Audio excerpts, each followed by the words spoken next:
Good afternoon. A warm welcome to the second day of the Media Freedom Rapid Response Summit. My name is Andreas Accardo. I work at the EU Agency for Fundamental Rights, which is an EU agency based in Vienna. We do monitor the fundamental rights situation inside the European Union and advise the European Union on fundamental rights issues. It's a pleasure to be with you this afternoon.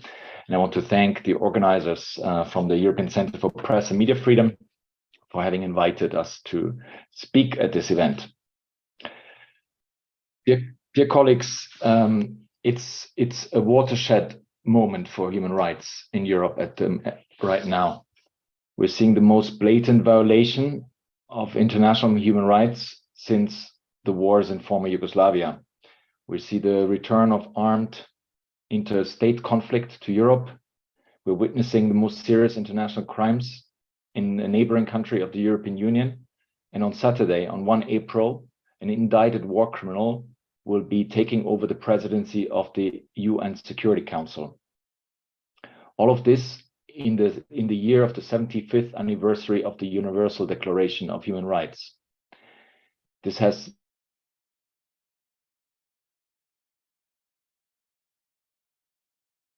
Organization for Security and Cooperation in Europe. The big human rights organizations in Europe are going through profound challenges. So it's a very critical moment for Europe to stand up for the defense of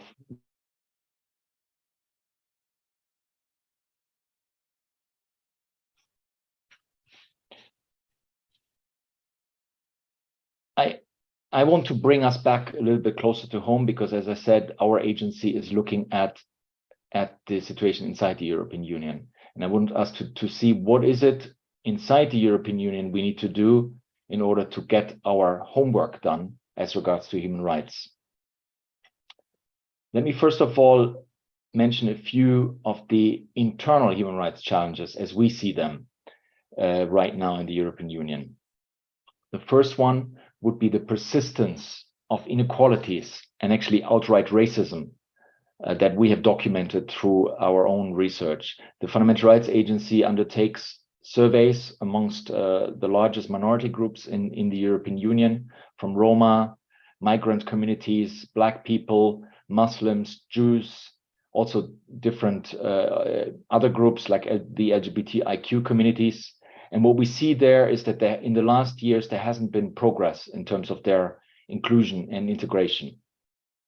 In fact, experiences of discrimination, hate crime, and social exclusion remain a reality for many people that have a different background than the majority population in the EU. Secondly, we see a protracted rule of law crisis with the independence of the judiciary being challenged in a number of member states. We see a persistent ignoring of court judgments, including court judgments by the European Court of Justice in Luxembourg and the European Court of Human Rights in Strasbourg. Thirdly, another human rights challenge for the EU, inside the EU, is the handling of migration at the EU's external borders. There's a persistent deviation from international human rights law.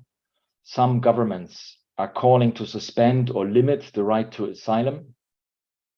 There's a continued documentation of very serious and recurrent violations of human rights violations at the EU's external borders. We're seeing a criminalization of civil society actors and smear campaigns that portray human rights activists as people smugglers or foreign agents. That leads me to the fourth challenge, which is a challenge we're seeing for civil society. There's a challenge to there are challenges to civic space in the EU, including threats and attacks against human rights defenders and also journalists.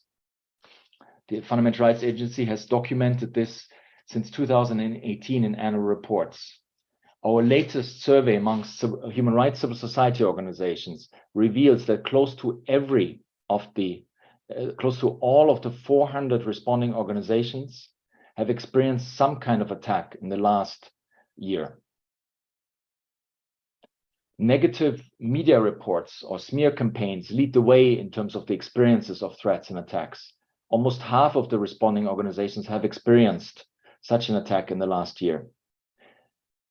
21% of the respondents indicated having experienced suspected surveillance by law enforcement, and this figure is a lot higher than in all the previous years we have seen. And as regards to journalists, and I'll be short there because I know that you will have a lot of discussion on that during the summit, and you had already yesterday.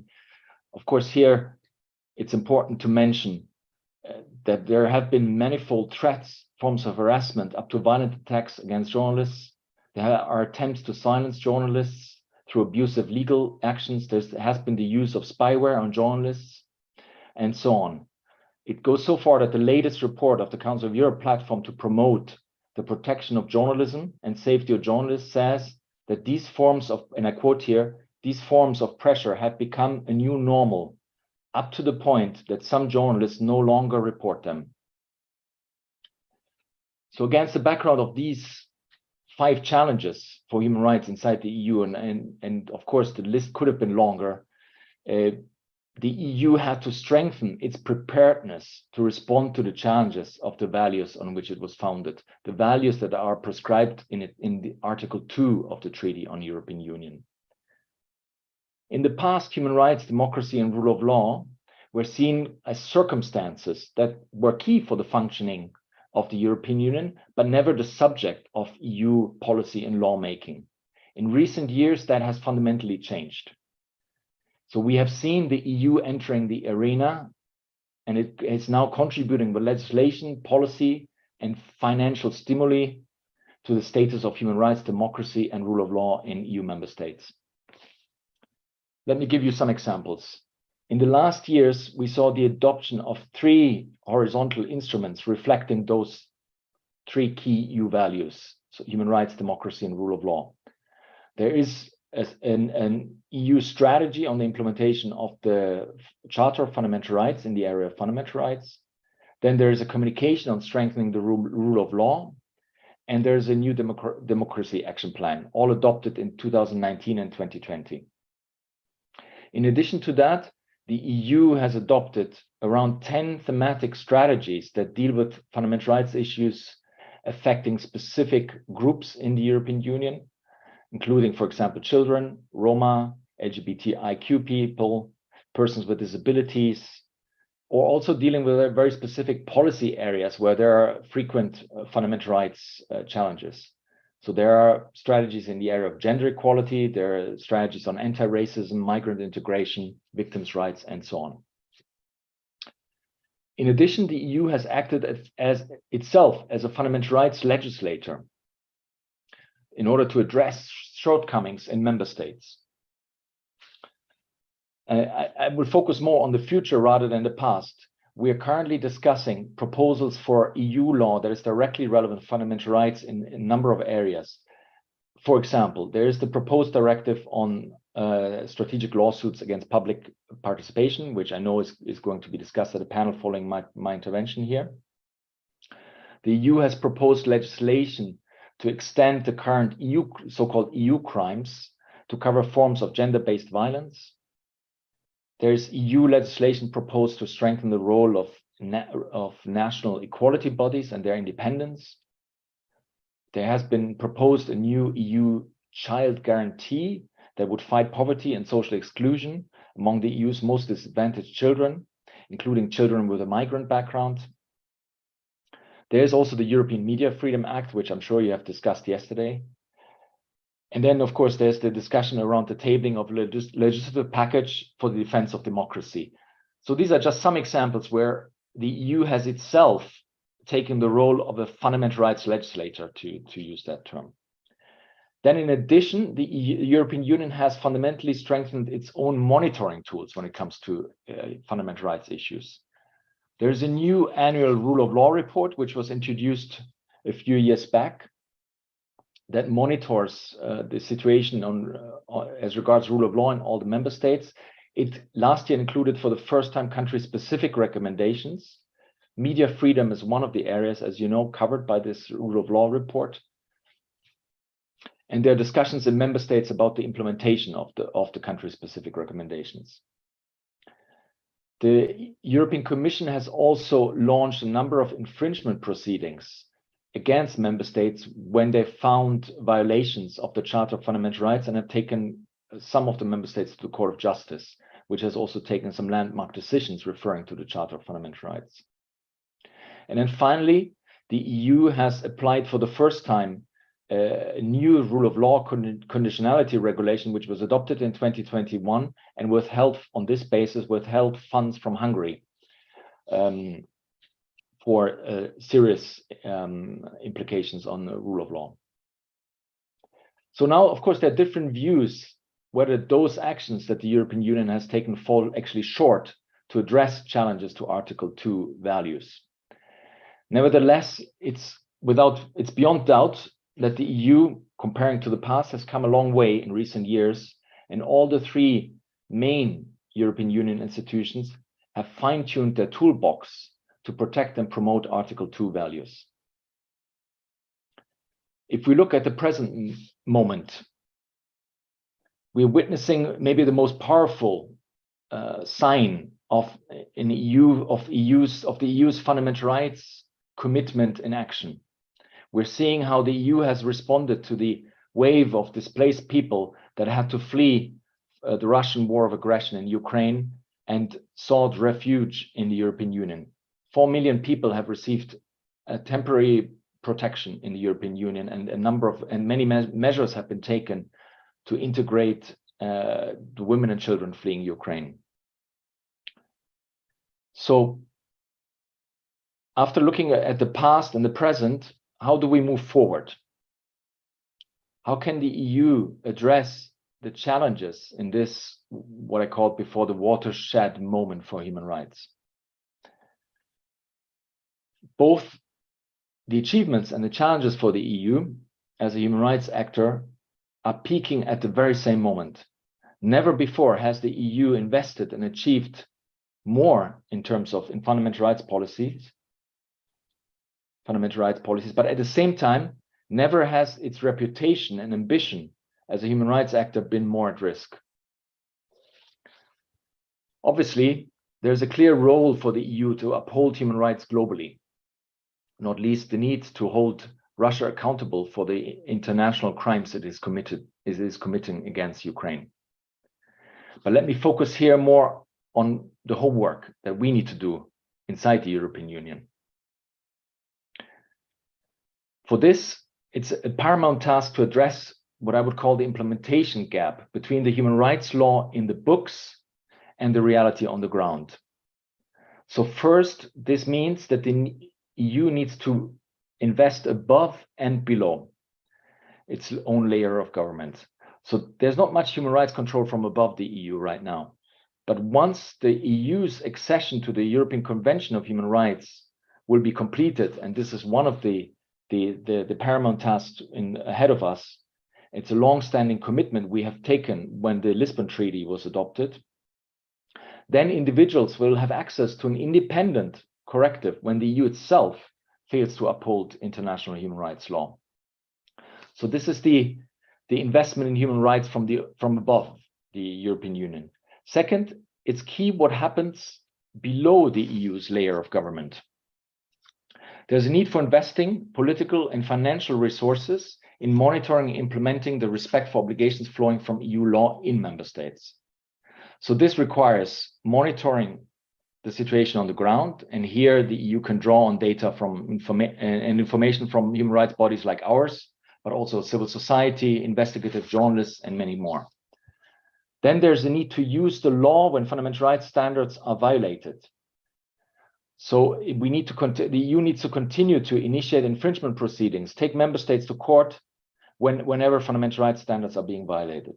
And finally, there's a need to condition disbursement of EU funds on compliance of fundamental rights and rule of law, and encourage the use of these funds to promote values. So the lion's share of EU law is implemented through national law and by national actors. That means that the EU is dependent on its member states and the national actors in order to make progress on human rights. It's therefore central that the EU heavily invests in strengthening those national actors. Let me speak about three particular actors that will need the EU support. First, civil society. there are action to be taken by member states at the level of member states to protect civil society against threats and attacks. But also there's a need to strengthen the common level of protection and engagement with civil society. That could be done through an EU observatory for civic space or a common reporting platform for civil society to report incidents of violations of their rights. The progress on the Commission's proposal for an anti-SLAPP package is another way to strengthen the common protection for civil society. The EU also needs to continue to provide necessary funding for civil society. Civil society plays a key role as intermediary between the state and the individual. They provide essential services like social assistance, refugee and migrant integration support, victim support, but also they're providing activities that are key for the democratic functioning in our societies. For example, the advocacy function that they play, the watchdog functions for those who are in government and hold power positions, civic education function, legal aid they provide, or the contribution that they make to tackle misinformation. All of these roles, it's more difficult to get public funding for these roles, and this is where the EU comes in. It has set up the Citizens' Equality, Rights and Values Fund, which has provided very necessary funding, a lifeline for civil society to work on human rights issues, on rule of law issues and democracy. It's important that this funding is continued beyond the current financial framework. The second group of actors that will need the EU support are national human rights bodies. And again, they're core to making progress on those issues, on human rights issues, rule of law issues and democracy at the national level. First, national human rights institutions need strengthening. There is a commitment under the so-called Sustainable Development Goals that globally, all the states will have set up national human rights institutions under what is called Sustainable Development Goal 16, which relates to rule of law. There are still 3 EU member states that have not yet set up a national human rights institution amongst the EU member states. There are discussions in all 3 countries, but progress needs to be faster. Another important group of national bodies that help in promoting and protecting human rights of individuals in member states are the equality bodies. They are set up under EU law, and they are key to implementing the right to non-discrimination as identified in the Charter of Fundamental Rights and EU legislation. The independence of those bodies needs to be guaranteed and strengthened. And here it's important that there is agreement on adopting the Commission's proposal for binding standards for equality bodies, as was proposed last year. And overall, these bodies will need to be adequately resourced so that they can perform the many tasks that they must fulfill under international human rights and EU law. Finally, the third actor that I want to come to speak about, and you will excuse me if I'm shorter on this, because this is what your entire summit is about. So I don't think I need to speak too much about this. But finally, it's the media. The murders of Jan Kuciak and Daphne Galizia, they were a wake-up call for European law and policymakers. It made them realize that media freedom is under serious threat inside the European Union. Daphne was a victim of very serious SLAPP procedures. I was once told that she had received so many invitations to legal proceedings that she plastered them around the fence of her garden. Since then, the EU has taken a number of initiatives, like the recommendation on the protection and safety and empowerment of journalists, the proposal for an anti-SLAPP directive, and obviously the European Media Freedom Act. I won't dwell on those. I will leave that to experts to discuss this further in the various panels. Instead, I want to put the focus on something else. I want to underline that media freedom interacts with all the other rights I have been speaking about in my intervention. The journalists are the bedrock for the triangle of human rights, democracy, and rule of law. The triangle, in fact, is built on an independent, diverse, and vibrant media landscape. And journalists who have the appropriate space to monitor and critically accompany human rights, the state of democracy, and the rule of law in the societies they live in, are critically important. They are human rights defenders as well as professional journalists. Instances of discrimination, corruption, misuse of power, violation of law often only come to light thanks to the work of investigative journalists. Hence, we need them to uphold human rights, democracy, and rule of law. With this in mind, I wish you very fruitful deliberations on these important subject areas during the summit. During the second day of the summit, thank you very much for the attention.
Hello, everyone. Can you hear me? Yes. Hi. Hi, Marzena, Susan, Charlotte. If you're okay, we're ready to start. Yes, great. Great. Okay. First and foremost, welcome everyone to the second day of MFRR Summit 2023. My name is Flutura Kusari. I work as a senior legal advisor for the European Center for Press and Media Freedom. Together with my colleague Bea Coughtrie, we run the legal support program, and we also are involved in the case work on anti-SLAPP. Thank you, Andreas Accardo from FRA, for the opening remarks.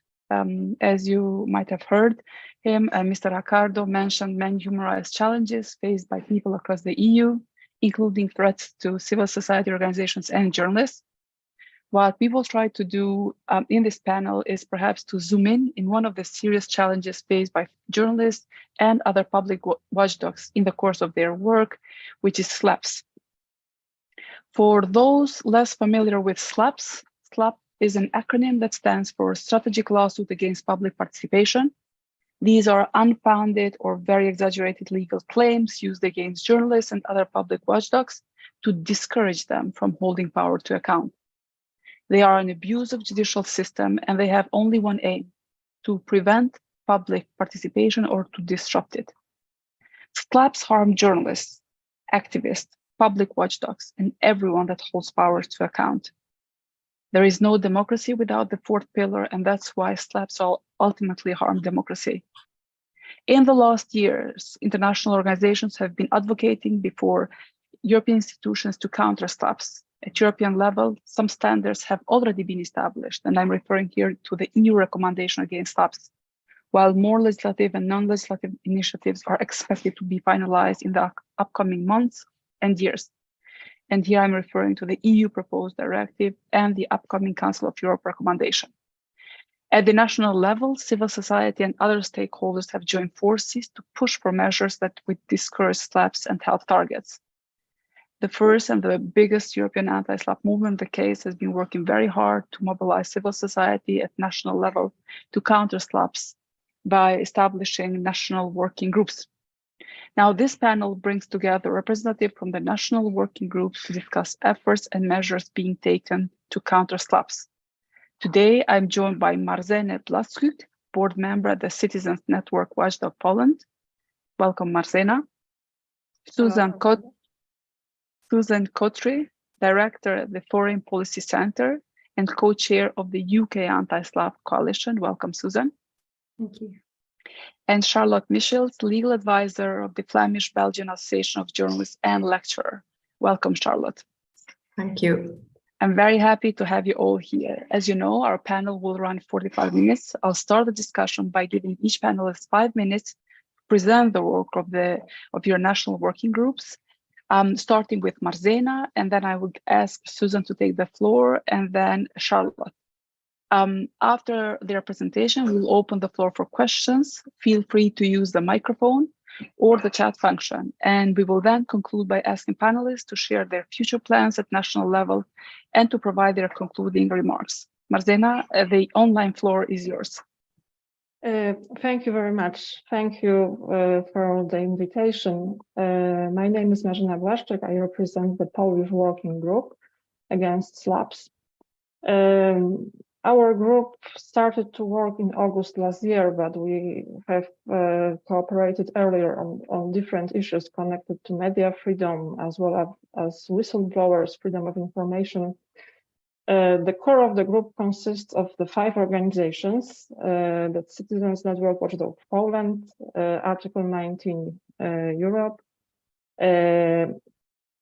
Foundation Client Earth, Helsinki Foundation for Human Rights, and the Polish Federation of Civil Societies. And we also cooperate with different organizations. We are meeting each month with the activists, journalists, scientists, and lawyers. And there is one important thing that I must bring up. It's that the Poland is in the middle of the rule of law crisis. And you must know three things about the SLAPPs in Poland right now. So firstly, SLAPPs are broadly used by the ruling party, state-owned companies, and that's mainly towards the journalists, activists, but also we have the regular SLAPPs, like from the corporations who are fighting the local activists. We also have SLAPPs that are being used by mayors of different cities in Poland to silence the criticism, for example, from the local journalists or local newspapers. And this is also like the big part of the problem right now. And the third major thing is like we have actions also taken by the police or the prosecutor's office. And they are aiming participants of different protests against, for example, constitutional tribunal ruling against abortion, or people who are protesting in defense of the corpse or for LGBT+.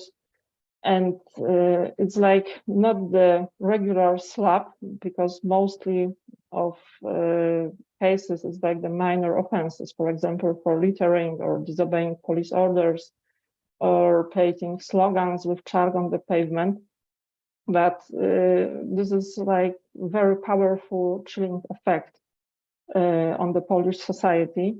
And it's something that we as the working group must face and do something about it.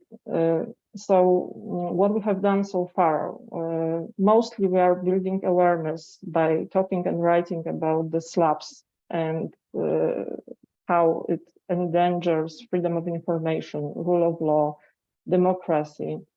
It's really hard to describe it to the broader public because, you know, the term, the acronym is English, and it's like really hard to translate it into the Polish. So this is one very important thing, to build awareness of the term and what does it mean for our rights and for our freedom. We are also, as different organizations, writing legal opinions, amicus curiae, which is also part of building awareness, but among judges. We are also trying to be observers in the court cases when it's, of course, possible, because many of the cases are closed for the public, so it's not always easy to do it. We are also building the database of the Polish cases. We have two interesting reports done in Poland and released last year. One, it's the report prepared by the Pomoc Obywatele RP. They are providing legal help in the legal clinic to the participants of the protest. So they've got a lot of data about the minor offenses and like the quasi-SLAPPs. But also there was this report done by the Oko Press and Agnieszka Jędrzejczyk, and it was like interviews with the victims of SLAPPs. And each organization is supporting also SLAPP victims on their own by providing legal help or contacting victims with pro bono lawyers. I think that's the main part. Thank you. Thank you very much, Marzena. Due to very limited time, I will not provide a summary now. I'll leave it for the end. Susan? Thanks, Flutura, and thank you for the invitation to participate. The UK Anti-SLAPP Coalition was set up by FPC and Index on Censorship in January 2021. It was triggered in a way by some early research that FPC had done that pointed at the UK being a leading jurisdiction for SLAPPs. And of course, we were aware of the work already underway in Europe with the Case Coalition, and we have many overlapping members. We're around 25 organizations, as well as sort of academics and lawyers and researchers. And most of the, sort of aims that we had at the beginning are still the aims now, which is to document cases, to monitor, ongoing cases, as well as look for solutions. And, that's been the big push around the legislative side, but also the regulation. And I'd say also probably a bit of a cultural shift. And I think we've seen progress in all of those elements over the last couple of years to a certain degree. In terms of kind of the steps we took, we benefited very early on from Charlie Holt, who's very involved in case and also has expertise in the US work on SLAPPs. And so we were able to produce a policy paper which really set out our concerns and the position, and then we started getting underway at looking at what a solution might be while also profiling cases. That was all happening in 2021, but there was a massive shift of attention to this topic, both because of some of the high-level profile cases we had at that time, Catherine Belton, Tom Burgess, Carol Cadwallader, but also because of Russia's invasion into Ukraine. Not all cases linked to the UK kind of connect into financial crime and corruption or Russian oligarchs, but unfortunately there has been a prevalence of those in the UK. So those issues kind of dovetailed at that point last February, and we saw that the UK's response to SLAPPs, which was to launch a 2-month consultation last March, was sort of seen as part of the wider response to the conflict. That consultation lasted for 2 months. The government, the Ministry of Justice, had 120 responses. And it concluded conclusively in July last year that this is in fact a problem. It was having a chilling effect, and there is an abuse of the law happening. This was very encouraging for us because it felt like there had been a shift from the previous year, where we were really trying to say that there is a problem, to an acceptance of there's a problem, to right, well, let's have a conversation about the solution. The UK government made a commitment last July at that time to legislate, both in primary and secondary legislation, and they put forward a kind of outline framework, just a 3-part test, which was very similar to, at that point, a draft model law that the UK Anti-SLAPP coalition had developed. It wasn't exactly the same, but we saw potential in what the UK had sort of indicated, and we thought we would adapt and strengthen what they had outlined, and ultimately came up with our own UK model law, which we published as a coalition, which was very widely endorsed by civil society last November. I would say I'd love to say there's been loads of progress since. Probably, if anyone's been following UK politics of the last year, we've had 3 governments, and there's been a lot of reaffirmed commitments, let's put it that way, of the UK's intention to address this issue. They keep using the word decisively. I would argue that seems to be pretty weak at this point. So we are continuing to push them to take action. However, a positive development alongside that has been the work of the Solicitors Regulatory Authority. That's the regulatory body that covers solicitors in England and Wales, who, alongside when that consultation was happening last year, really started to take note of the issue, and they have since produced a warning notice, which was one of the coalition's recommendations, which provides very solid guidance around SLAPPs. I mean, very concrete in the sense it's specific to the issue. It is both a kind of educational tool and also provides some kind of stronger regulatory framework for the SRA to deal with complaints. And there had been complaints prior to this starting. We were aware of some journalists who tried to complain to the SRA but had not made much progress. Now the SRA has announced that they are, the number keeps growing. I think currently it's 40 cases that they are actively investigating. And I think they will be using that framework that they published in November to help them guide through that process. We are still waiting for the results of that. Unfortunately, it is a bit of waiting at the moment, but I think that kind of leads into the last point that I wanted to mention, which is I do think there has been a wider, maybe cultural shifts too strong, but definitely a cultural conversation around SLAPPs. I think the government's consultation, the government's commitment provoked a lot of conversation, but I think also the regulation has provoked quite a lot of conversation, sometimes positive, sometimes consternation amongst the legal community.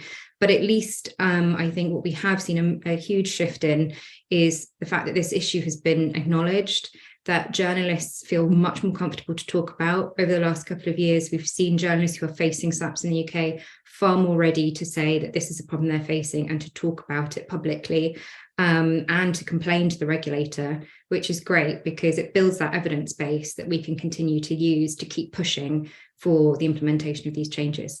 I'm conscious that that's probably my 5 minutes up, so I'll stop there, but be really happy to answer any questions. Thank you very much. I would love to follow up with so many things that you've raised, but maybe a bit later. Let me give the floor to Charlotte. We would love to hear about the developments in Belgium. Thank you. Okay, thank you, Flutura. Good afternoon to all of you. Thank you for the introduction and for the invite, of course. Happy to be here and to share some insights on the Belgian situation, on the Belgian working group. The Belgian group is hosted by independent experts from the University of Ghent, amongst whom is Professor Dirk Voorhoef, who is linked to the Human Rights Center at Ghent University and who is very active in case as well. So he's pretty much in the lead there. The group itself, I would say, is quite diverse in nature, probably mirrors the composition in other countries as well. It's composed of individuals linked to NGOs and institutions, as well as independent individuals. But we have one common goal, we have one common concern here, and that is the fight against legal harassment and vexatious lawsuits. Of course, every national situation is different. Belgium cannot be compared to Poland and to other countries, but in Belgium too, journalists, if I can speak for the journalist sector, as I work for the Belgian Association of Journalists, face SLAPP cases too in Belgium.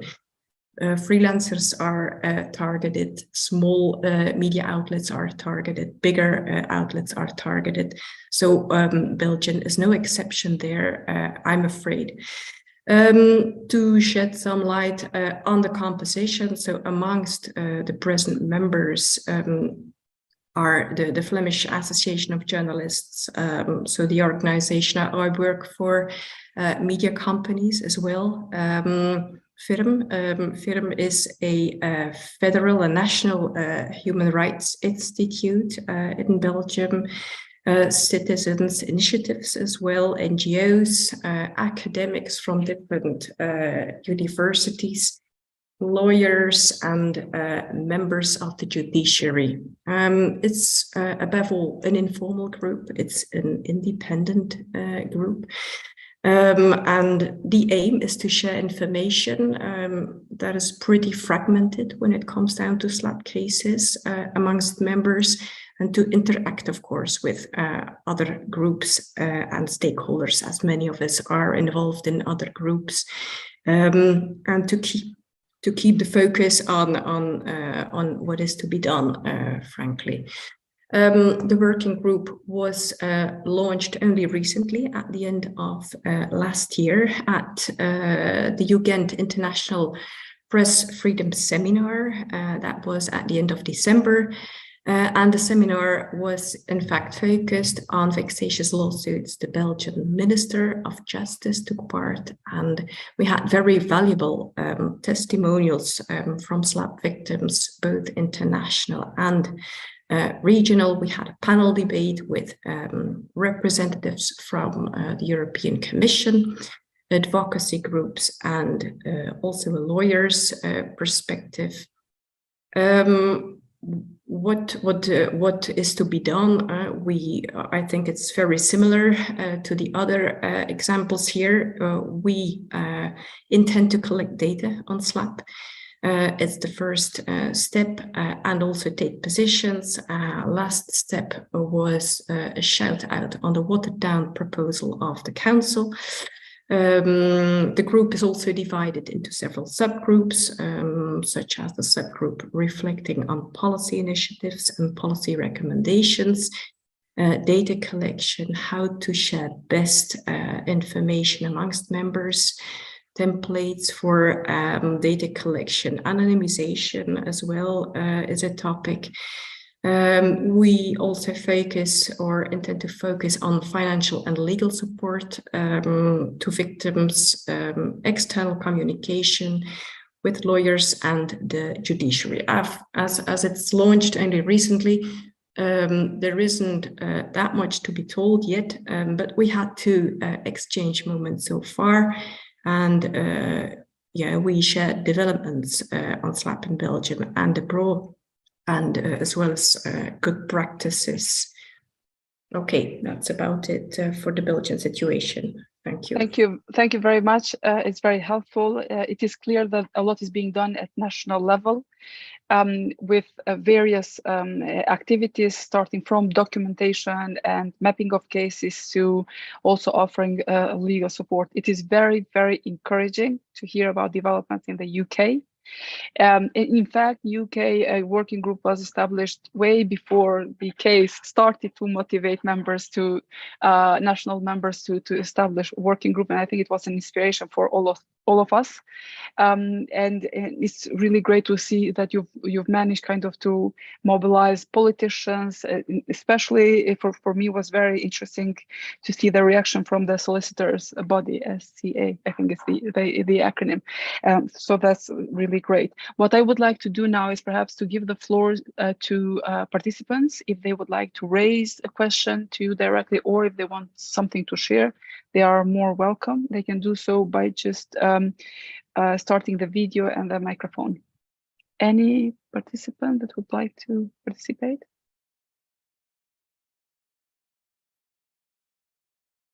We have Francesca. I'll need to ask Jordan to help me bring Francesca here from Daphne Caruana Galicia Foundation. As you know, they are the coordinator of the case, and they're, sorry for the noise, is the SRAM, and they're doing an amazing work.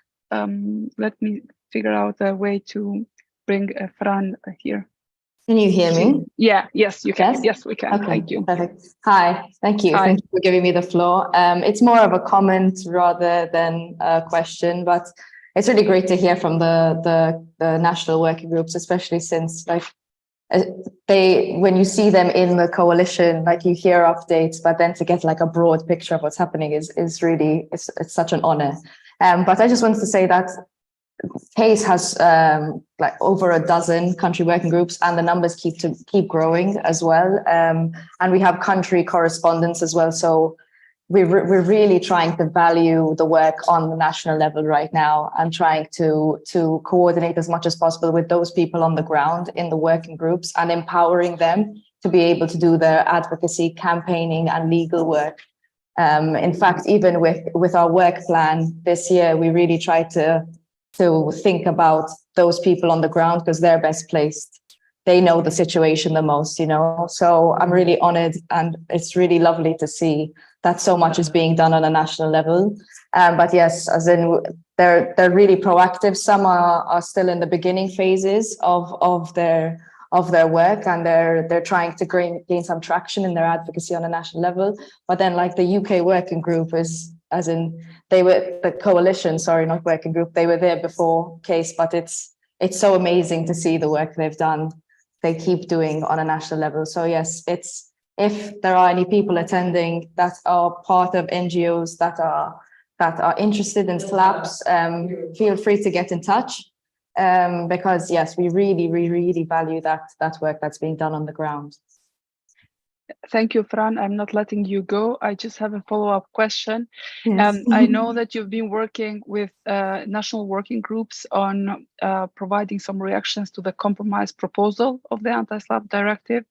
And I just wanted to check with you whether national working groups have been able to engage at national level with our comments and criticism from the Swedish compromise proposal.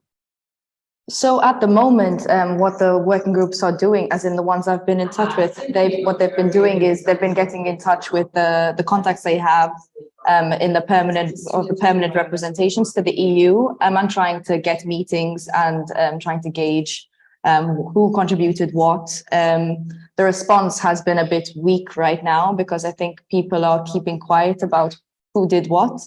But yes, right now it's a constant ambush basically of the contacts they have at the permanent representation to try and get intel on what's going on with the compromise proposal. So it's an ongoing effort right now.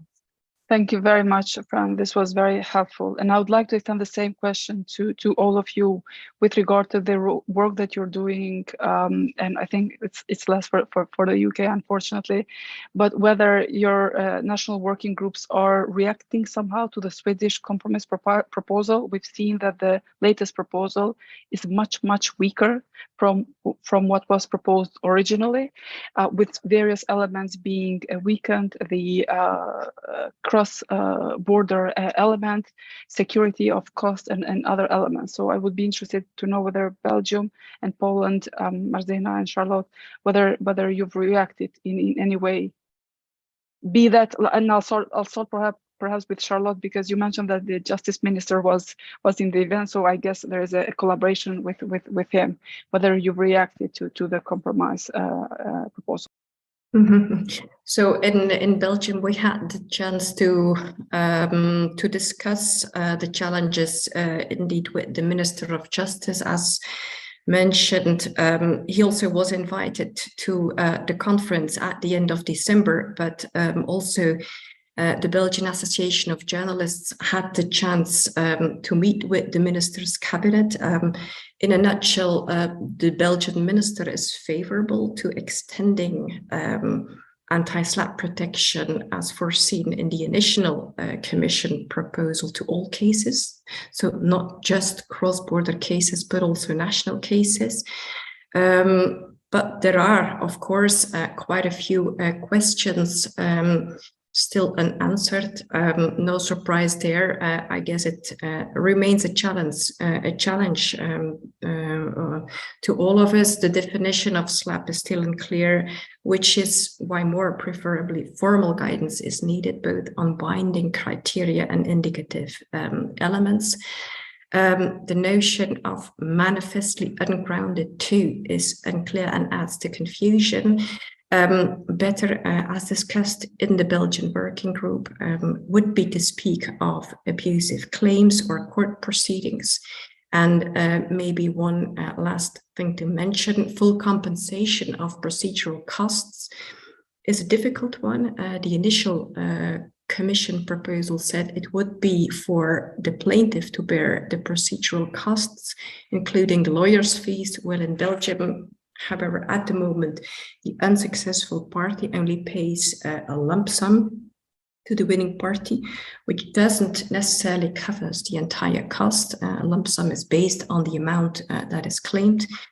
And the underlying motivation there is to keep procedural costs low. So that is low. So that is a very valuable comment, of course, which we should take in mind here. And maybe one last thing to mention, it's not linked to the proposal for a directive here, but it's really worth mentioning in this context too. Government is focusing on a new criminal code, and legal reform would involve, amongst others, defamation no longer being a criminal offense punishable with a prison sentence. So it remains a criminal offense, but it would no longer be punishable with a prison sentence. So I guess the Belgian Justice Minister is quite favorable of the proposal. And yeah, of course, we reacted to the proposal of the council. We didn't get any reaction on that yet. Thank you very much, Charlotte. Marzena, what's the situation in Poland? Yes, we are still preparing the reaction. We want to cooperate with the Ministry of Justice, but it's really hard in Poland due to the rule of law crisis. So we are preparing the conference and meeting, and maybe this will be an occasion to talk with them.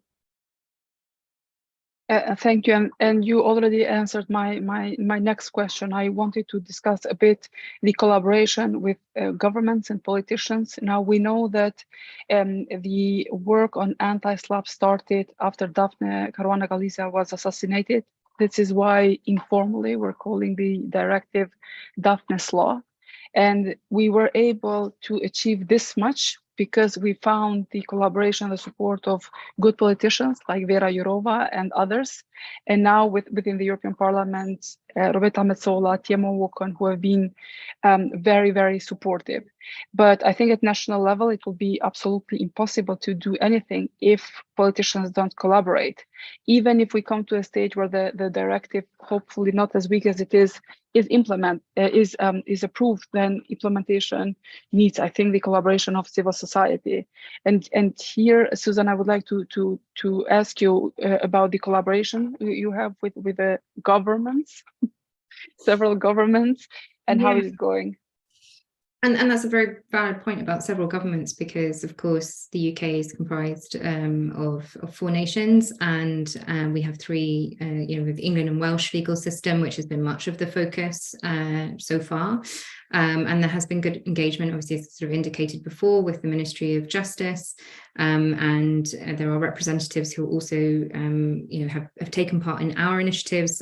We've been hosting a UK anti-SLAPP conference for the last couple of years, and we had a minister represented there who provided closing comments, and it was also opened by David Davis, a Conservative politician, and he, together with actually really a grouping of politicians from different parties, have been very active in Westminster in the UK Parliament in raising SLAPPs at every opportunity, particularly because of the link with the economic crime. As I mentioned, there's been an economic crime bill here, the second one going through Parliament. There's been a lot of raising of SLAPPs, and actually, in light of some cases, you may have heard of Yevgeny Prigozhin, who's basically the warlord, kind of head of the Wagner Group.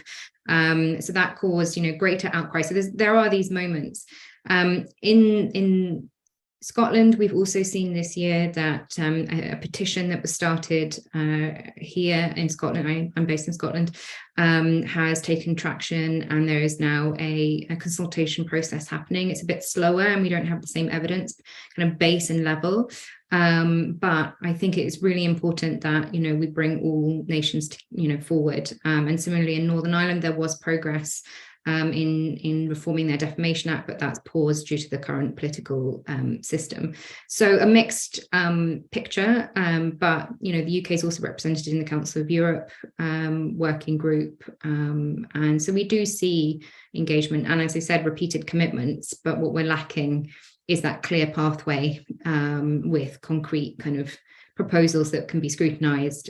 You're ahead of us on that, even if you're not happy with the current level, obviously, of what's being discussed. But I would just add, maybe in response to what Francesca was saying earlier, and I keep borrowing this from Paul Radu, who's the co-founder of OCCRP, who was pursued through the UK courts here for a couple of years by an Azerbaijani MP. And he always uses this term, like, it takes a network to fight a network. And I think there's something really beautiful in the development of these coalitions. And I'm sure that it has an impact on governments as well. I'm sure the UK is watching what's happening in Europe. And we, at the conference, which Flutura kindly took part in last November, were talking about the pre-existing progress in the US, in Europe. We're not starting from scratch here. The national groups can play a role in contextualizing it to our own legal systems, but this kind of collaborative process and the learning that we take from other places is really important as well.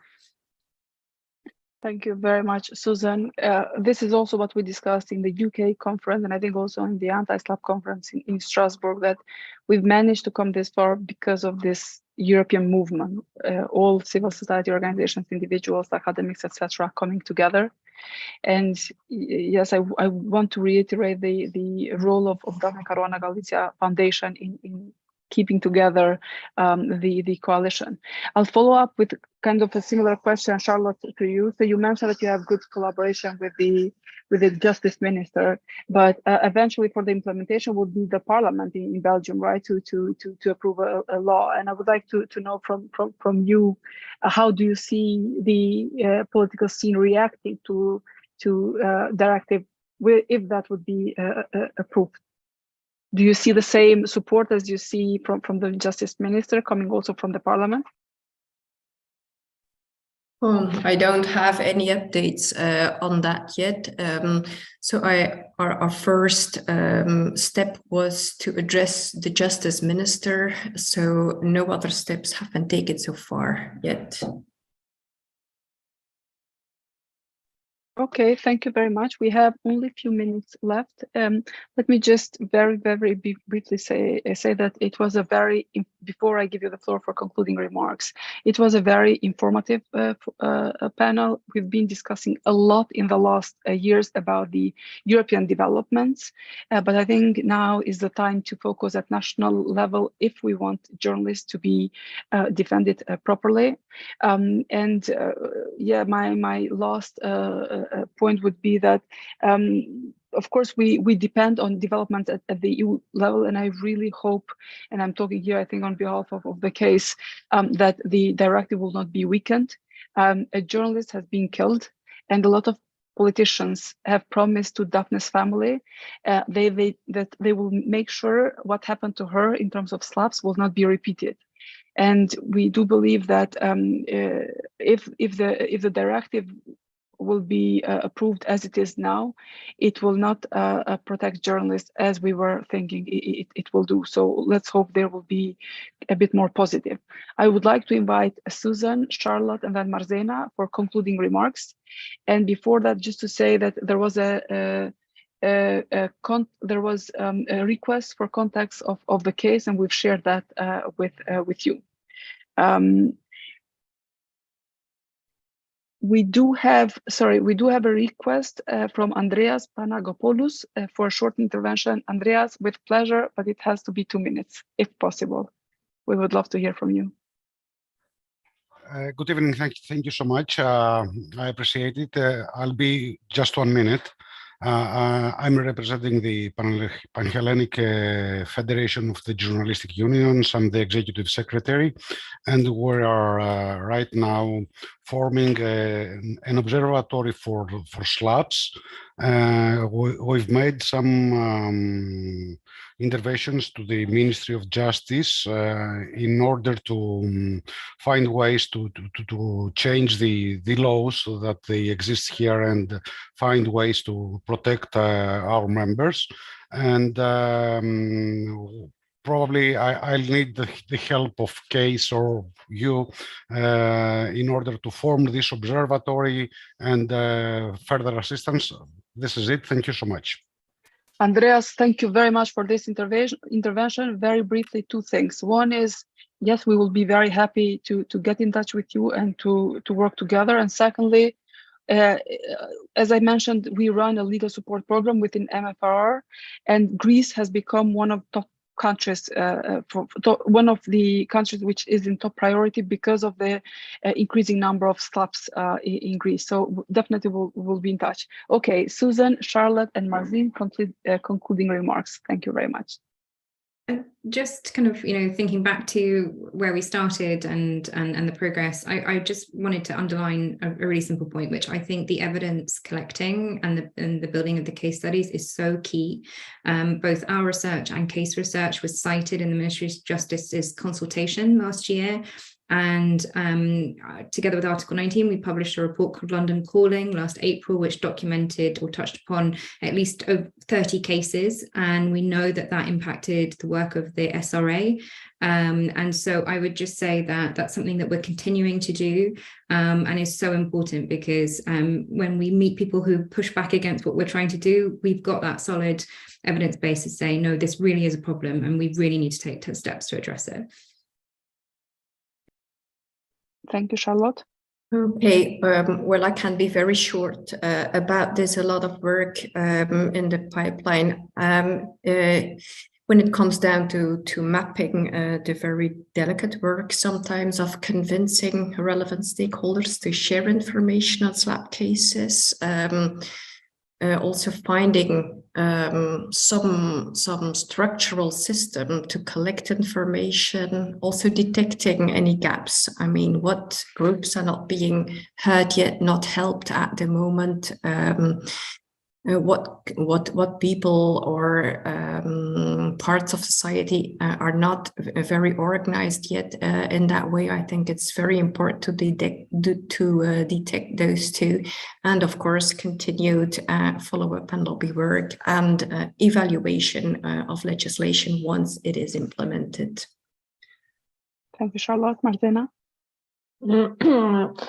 We have entered the electoral year, so that's our hope for a change. And we don't know yet the exact date of the elections, but it's going to be in the end of October or beginning of November. So that's our big hope that within the election or with the change of the ruling party, there is a chance for and opportunity for us that something is going to change.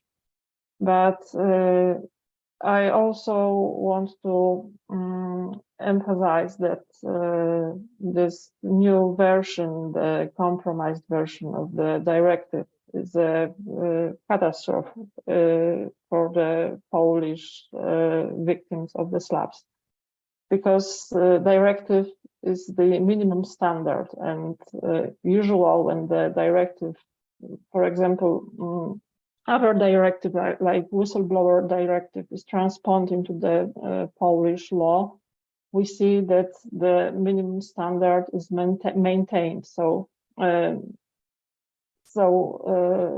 when it's going to be on that level, nothing will change, and that's very hard for us. And we also see on the example of the whistleblowers directive that when something is not very, that something might be used against the government policy or ruling party policy, they are not really working on it. We currently have like the 6th version of the act implementing the directive on whistleblowers, and it should have been enforced like for 2 years right now. So that's our big concern, that with these changes and the Swedish proposal, it's like, nothing will change in Poland. Thank you. Thank you, Marzena. Let's hope there will be a positive change. Before I conclude, 2 things. One is today we had the launching of the Dutch working group on an anti-SLAPP. Congratulations to colleagues at FPU, Article 19, Dr. Caruana Galizia Foundation, and others who helped there. We'll be very happy to continue collaborating. I would like to thank Jordan, Olga, and Gurkan for the work in setting up this panel. And I conclude here our panel. Thank you very much, Susan, Charlotte, Marzen. All the best. Thank you. Thanks, everyone. Bye. Thank you very much.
Siaka, sorry, we can't hear you right now. Can you hear us? Ora sì, now I can hear you. Siaka, we cannot hear you. You still can't hear me? I don't know, I have all open, so.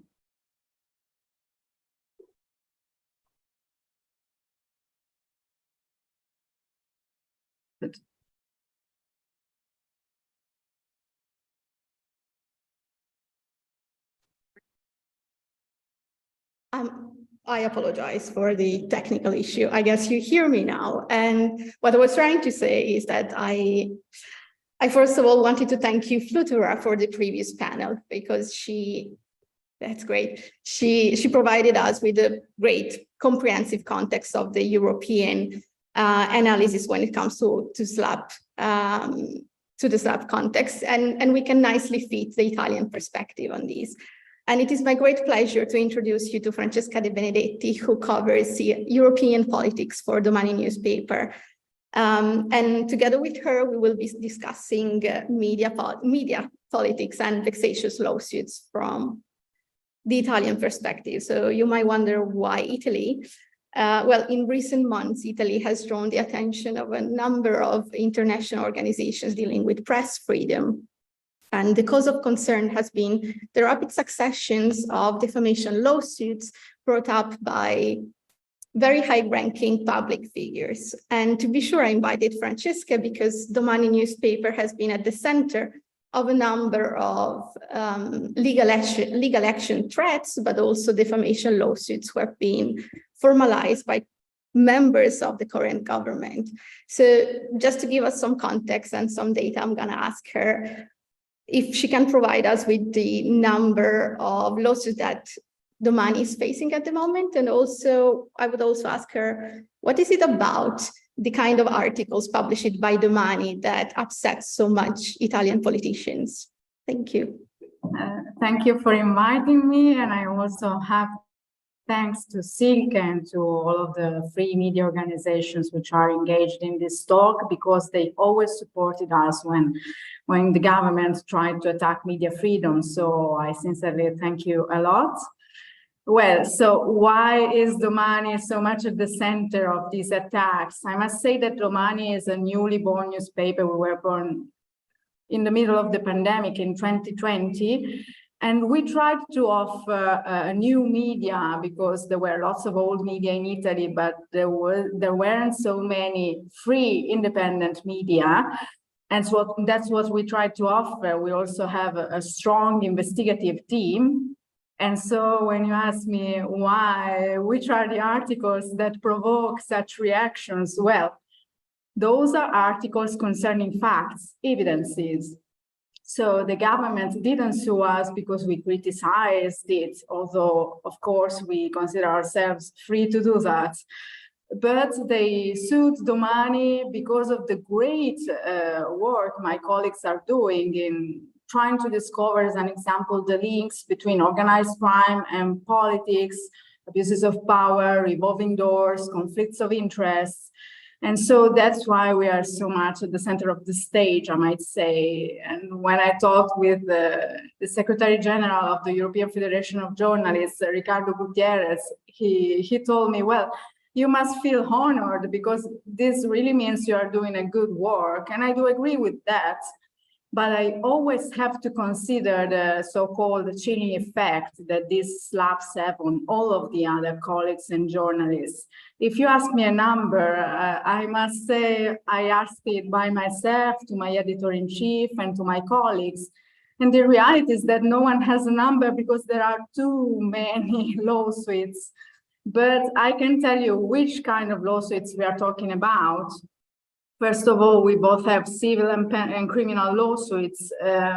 We had the lawsuits from Lega's Attilio Fontana wife. Fontana is the governor of the Northern Region Lombardia, and Roberta Dini sued us. Also, the Italian multinational energy company Eni sued us. So we don't only attract politicians, we in general attract power. And we also had two different kinds of lawsuits. When my colleagues wrote about Venice Mayor Luigi Brugnaro, which is a right-wing politician, and a businessman called Zanon sued us. We have the Undersecretary Claudio Durigon that is afraid to sue us. Every time we write about him, he sues us. And so he did it for 8 articles. And then last but not least, we have the Prime Minister challenges us. And so in July 2024, my editor-in-chief and my colleague Fittipaldi will have to face a trial. Thank you for providing us the context, and this really gives me the chance to transition to my next question, which is the hot topic, right? Last November, current Prime Minister Giorgia Meloni sued Emiliano Fittipaldi, your colleague, and Stefano Feltri, the director of Domani, over an article in which the author questioned her role in an obscure procurement process of face masks back in early 2020. So having a prime minister suing a newspaper is quite unusual. And I would like to ask you, so how does it feel and what does it tell us? Does it tell us, so the current government seems quite oblivious about the debate that is going on in Brussels and Strasbourg about the anti-SLAPP directive. So how does it feel for an independent newspaper to have the prime minister suing you? Well, first of all, I'm quite concerned because the same governments that use actively those lawsuits against public participation, they are the same that have to decide our future, and they have to vote to express their position in the Council of the EU for what concerns the new law, which we might call the Daphne law, although the way the Council is reshaping and boycotting it makes it really a weak law. So I hope that there will be a progress about that. For what concerns Meloni, when all the media freedom organizations stood by our side when we knew about the trial, I also talked with the sister of Daphne Caruana Galizia, Corinne Vella, and she told me that when it happened to Daphne and to her family to be sued, the former Malta Prime Minister always said, but I'm doing that as a citizen, not as a Prime Minister. And a few days after, Meloni said the same about what she was doing with Domani. And of course, she's not a simple citizen. She's the Prime Minister. She's in charge. She has lots of power. And so I think it is not a proper thing to do, to sue journalists, especially because she did that not because facts were not true. There are evidences. She sues us for the words we use. And I think this is a concrete menace to the rule of law. Today, there was a debate at the European Parliament about the erosion of the rule of law, not only in Poland or Hungary, but also in Greece, in Italy. And attacks to media freedom were part of the amendments which were approved at the European Parliament. This means that Meloni is not a simple citizen, she's a prime minister, and her attacks to media freedom are attacks to us all as a civil society, as a European civil society. Thank you, Francesca. More recently, another member of the current government, Claudio Durigon, which you mentioned earlier, and he is Undersecretary of Labor. He has triggered an even more serious threat to independent journalists because he has formalized a defamation complaint for an article which has been published by Domani and authored by your colleagues Giovanni Tiziani and Nello Trocchia. And after the complaint of Durigon, you had a couple of police officers knocking at Domani newsroom door and presenting you with a seizure order for an article which was available online, which we could label as bizarre, except it was not. It was a serious threat and a serious attempt of intimidating your newsroom. So really the episode echoed across Europe. And I would like to ask you first, what does it tell us that we are assisting to this sort of intimidation. What does it tell us about the rule of law in Italy when it comes to press freedom? Well, when we hear about Poland and the rule of law, the main issue is the independence of the judiciary. In Italy, we never discussed about this, but at the moment we can see that there was a judicial request to seize an article which was public and online. I also must say that after all the campaign we were doing and all the support and the mobilization we got, Rome's attorney intervened about that, and he said that he considers this act not valid and not proper at all. But it had happened, so police came in the newsroom. We have lived this kind of intimidation. And this was also the first time that we as Domani Trade Union decided to intervene on that, because this was not the first time we were attacked, but enough is enough. And so we had to do something. We denounced this event also at the European level, and members of the European Parliament started to do interrogations, to take action, to stand by our side, because it was clear that a police raid in the newsroom is a really unusual and improper thing to do, especially if you're trying to seize an article which is public and online. So why are you doing that? I would agree with the European Federation of Journalists when they say, and when Ricardo Gutierrez says, that this is an abuse of this kind of tool. And so it is clear that the meaning is intimidation, not only against Domani, but especially against vulnerable journalists as precarious ones or freelancers. I think this gives us a nice example of how civil society can have an impact, because the solidarity that you have been granted, both domestically and internationally, has been very beneficial, and it's important not to leave you alone. I would like to transition to another question. Last October, the then newly appointed Ministry of Defense, Guido Crosetto, threatened a lawsuit against Domani, again for another investigative article, which has been again authored by Emiliano Fittipaldi and Giovanni Tizian. My question is really, was this lawsuit ever formalized? No, it seems that it hasn't. This doesn't mean that it didn't have an impact. Of course, we do not let anyone intimidate us or limit our work. But my editor-in-chief immediately denounced that threatening journalists with legal action is by itself a way to intimidate us. And so, no, there was not any legal action officially, although this action really had an impact. And in this case, too, all of the facts that we reported were true, where there were evidences. The issue was a conflict of interest. And you can find all the documents if you look at the article. So Giovanni Tizian, which is one of the authors, confirmed to me that he really thought that it was a way to intimidate our work, although we will not let it happen, of course. Thank you. I will wrap up with one last question.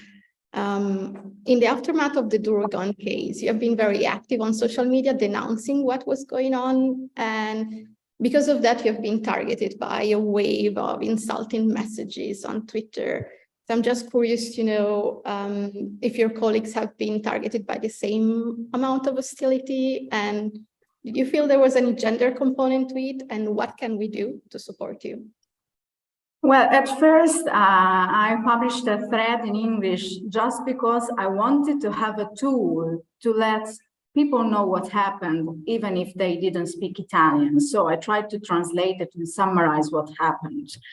And lots of people retweeted my tweet. There were commentators from the Financial Times, from Political Europe, members of the European Parliament. So at first, I felt that the battle was going on well because we were mobilizing support. But a few days after, I have checked the answers to my tweet and I have found a wave of insults. So my first impression was that someone sent them there to comment, because the thing started as a wave. And the second thing that really impressed me, and I was disgusted by that, was that I was targeted with insults such as bitch or things that were related to the fact that I'm a woman. So those haters were trying to undermine my reliability as a reporter and also my dignity as a woman. And my editor-in-chief told me, Francesca, you don't have to be surprised because people always insult me. We are public figures. And I do agree with that. I take the responsibility of talking in a free way.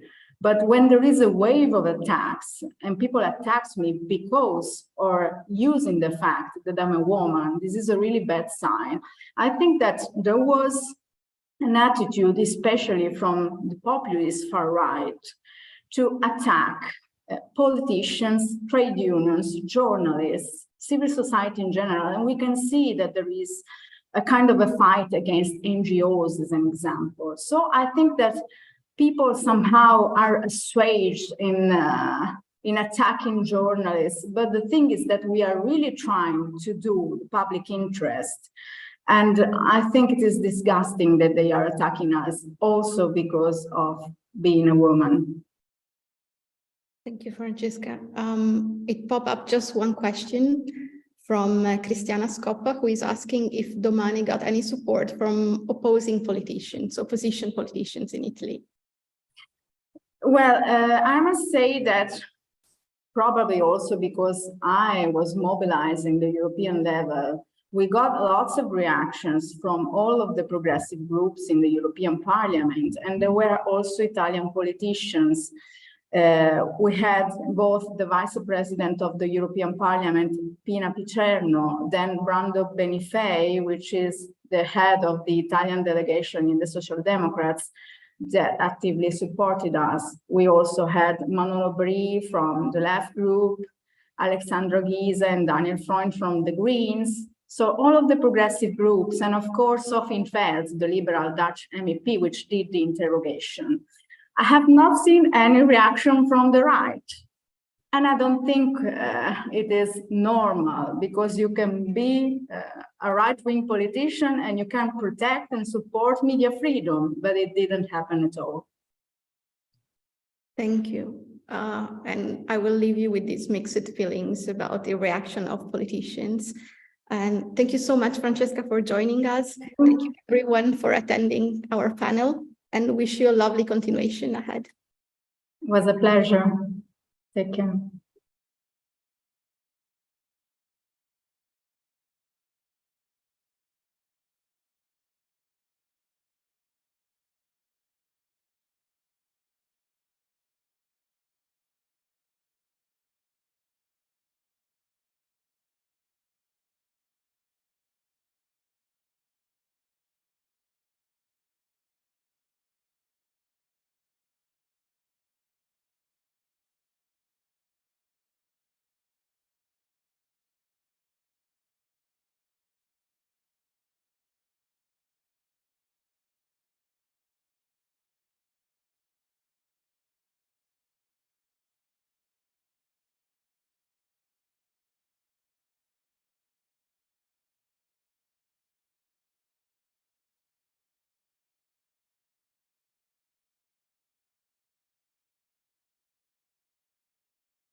It's 1:15, so we're going to start this session.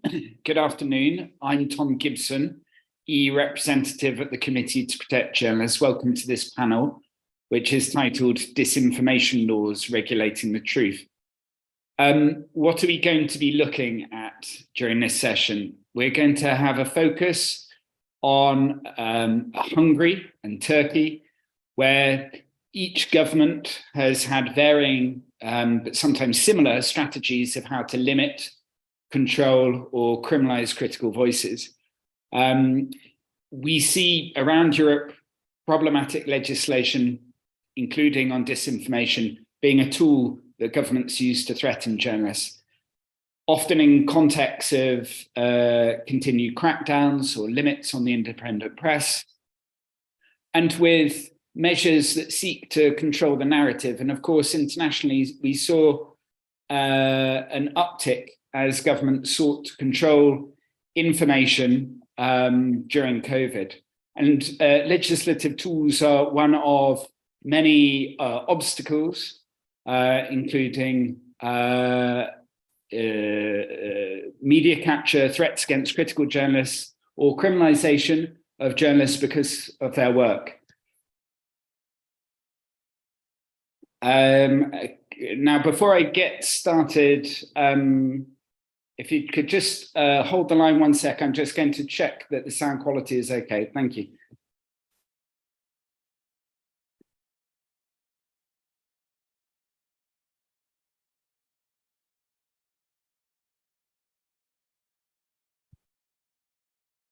Okay, we may just be having a bit of a sound technicality issue with one of the participants.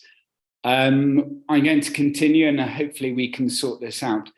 As I said, let me introduce the panelists. We're going to be focusing today on Hungary, Turkey, and Greece. On Turkey, we've got Dr. Kerem Altiparmak, who's a legal consultant for the International Commission of Jurists. He's also the co-founder of the Russian Association. On Greece, we have Tasos Telloglou, who's a journalist for ECPMF. And on Hungary, we have Blanka Zoldi, editor-in-chief of Lakmusz. So I'm going to ask each of the panelists to present for about 6 minutes to tell us about these laws. And I also invite participants listening in to use the chat function. Do send me your questions. And of course, if you have specific questions to the panelists, I will then field them on.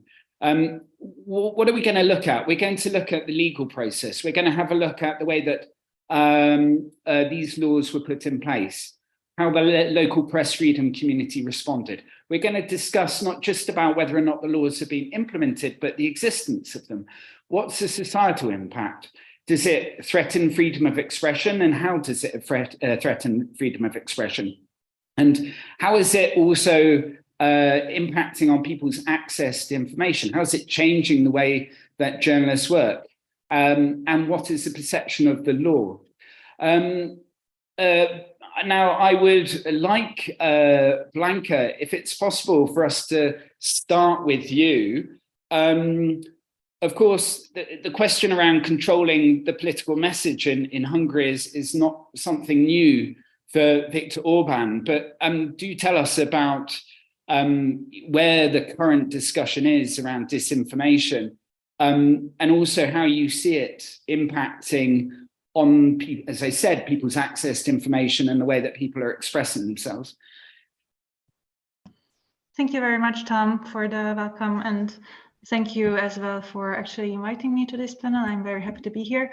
My question is whether I should show some slides, because I've prepared a couple of them. It's possible to share my screen, but I can, no, it's,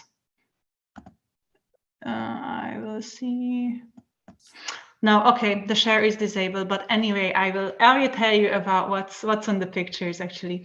So, hi, my name is Blanka Zoldi. I've been working as a journalist in Hungary for around 10 years. and I'm the editor-in-chief of a fact-checking website, the first dedicated fact-checking website in Hungary called Lakmusz. We launched our project just last January with the help of the European Union's funds, because the European Union has actually acknowledged quite some years ago that disinformation is a problem in many European countries, and Hungary, it is a special case, one of the toughest media environments in the European Union, and we have seen that there is a great need for fact-checking activities in Hungary. We have seen in our first year 2 million visitors coming to our website, which is quite a big number in a country of less than 10 million people. So that's for the intro part. And when you ask me what is it like to be a journalist in Hungary, what is the media environment? Actually, if you open up just last February, the site, the online website, which is one of the most read in Hungary, which is called Index, it actually published an article saying that EU survey says in Hungary media situation is better than in Western Europe, quoting an NGO that is stating that it is a lot better to be a journalist in Hungary than, for example, in Germany or in France. And I'm wondering if you have heard about this survey, because actually the online newspaper was referencing the survey that was conducted by the Media Freedom Rapid Response, the Mapping Media Freedom survey, which is quite an interesting choice to actually present the survey as such, because the survey itself says that indeed it actually discovered less alerts in Hungary against journalists, like physical attacks and verbal attacks, legal attacks, but it clearly states that media freedom and pluralism in Hungary remained highly challenging in 2022.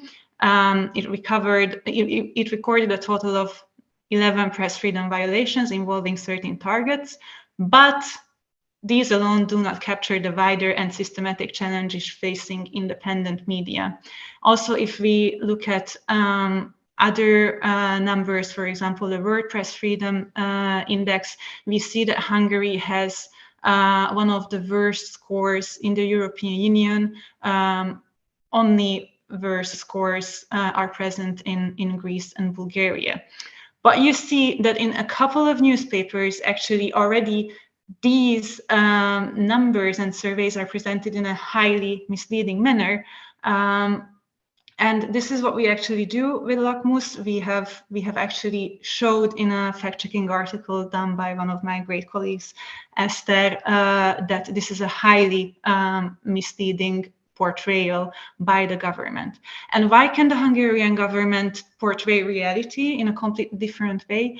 Because actually we have seen that since the Fidesz government in 2010 came to power, it has had a very tight grip on media. It exercises power in many different ways, including economic and political pressure, by state ads and different takeovers. For example, the website that I was just talking about, Index, used to be an independent website, but actually completely changed its tone after it came under political pressure, and most of the journalists had to resign, and now continues to be a more propagandistic website. We see soft censorship and censorship very widespread, especially in the public media, which is turned into the mouthpiece of the government. We see that access to information is highly limited. For example, the access to press conferences and the freedom of information requests are in a very bad shape. And this is not all. I'm pretty sure that you have heard about the Pegasus scandal, which shook all Europe recently. Hungary was one of the affected countries where it turned out that actually journalists were spied on with attack software. So as opposed to what government-influenced media might say, it is not a very comfortable place to be a journalist currently in Hungary. So actually, the Disinformation Law, which was passed in Hungary, came within this environment. It was actually introduced in 2012, April, if you remember, obviously you remember, at the very beginning of the COVID-19 pandemic. The Hungarian government actually called for a state of emergency and introduced a special legislative procedure which gave more power to the government for quicker legislation, and also restricted the state of media in many different ways, including expanding the deadlines of freedom of information requests, which you can imagine is a very big problem. For example, when you would like to ask about the current number of affected people by the COVID pandemic, but actually you get your answer only within like 3 months' time, because this is how long the deadline was prolonged. And another very important change was in the criminal code, and this is what actually affects the so-called Disinformation Law. It is not called as such, it is called scaremongering in the Hungarian criminal code. And this is a section that already existed before in the Hungarian code. What was different, that there was a special section added to it, suggesting that anybody who spreads false news, especially concerning the pandemic and impeding the government actions against the pandemic, can be punished with a prison sentence to up to 5 years. This actually had quite a chilling effect from the very beginning. There were fears that this law would be used and abused against citizens and journalists.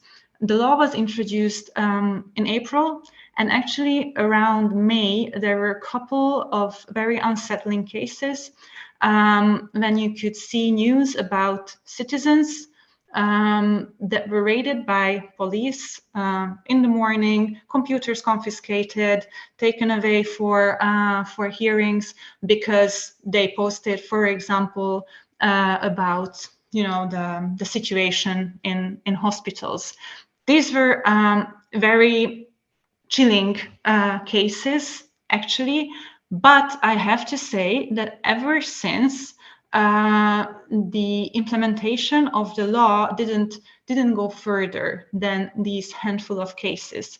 We have conducted with Lakmusz a freedom of information request. One of my colleagues asked how many cases were recorded actually by the police since the introduction of the law, and I have to say that there is only a handful of cases in this regard. There were around 100 cases in 2020 when people were called out or actually alerted, and somebody said that okay, they might be conducting scaremongering, but in most of the cases the institutions are actually denying these cases, and it is not going to be taken to court. In 2021, there was only one known case where actually one person was sentenced under this code, and he is called György Gödény, who is one of the most famous anti-vaxxers in Hungary. But when I say he was sentenced, you shouldn't think about him currently sitting in jail.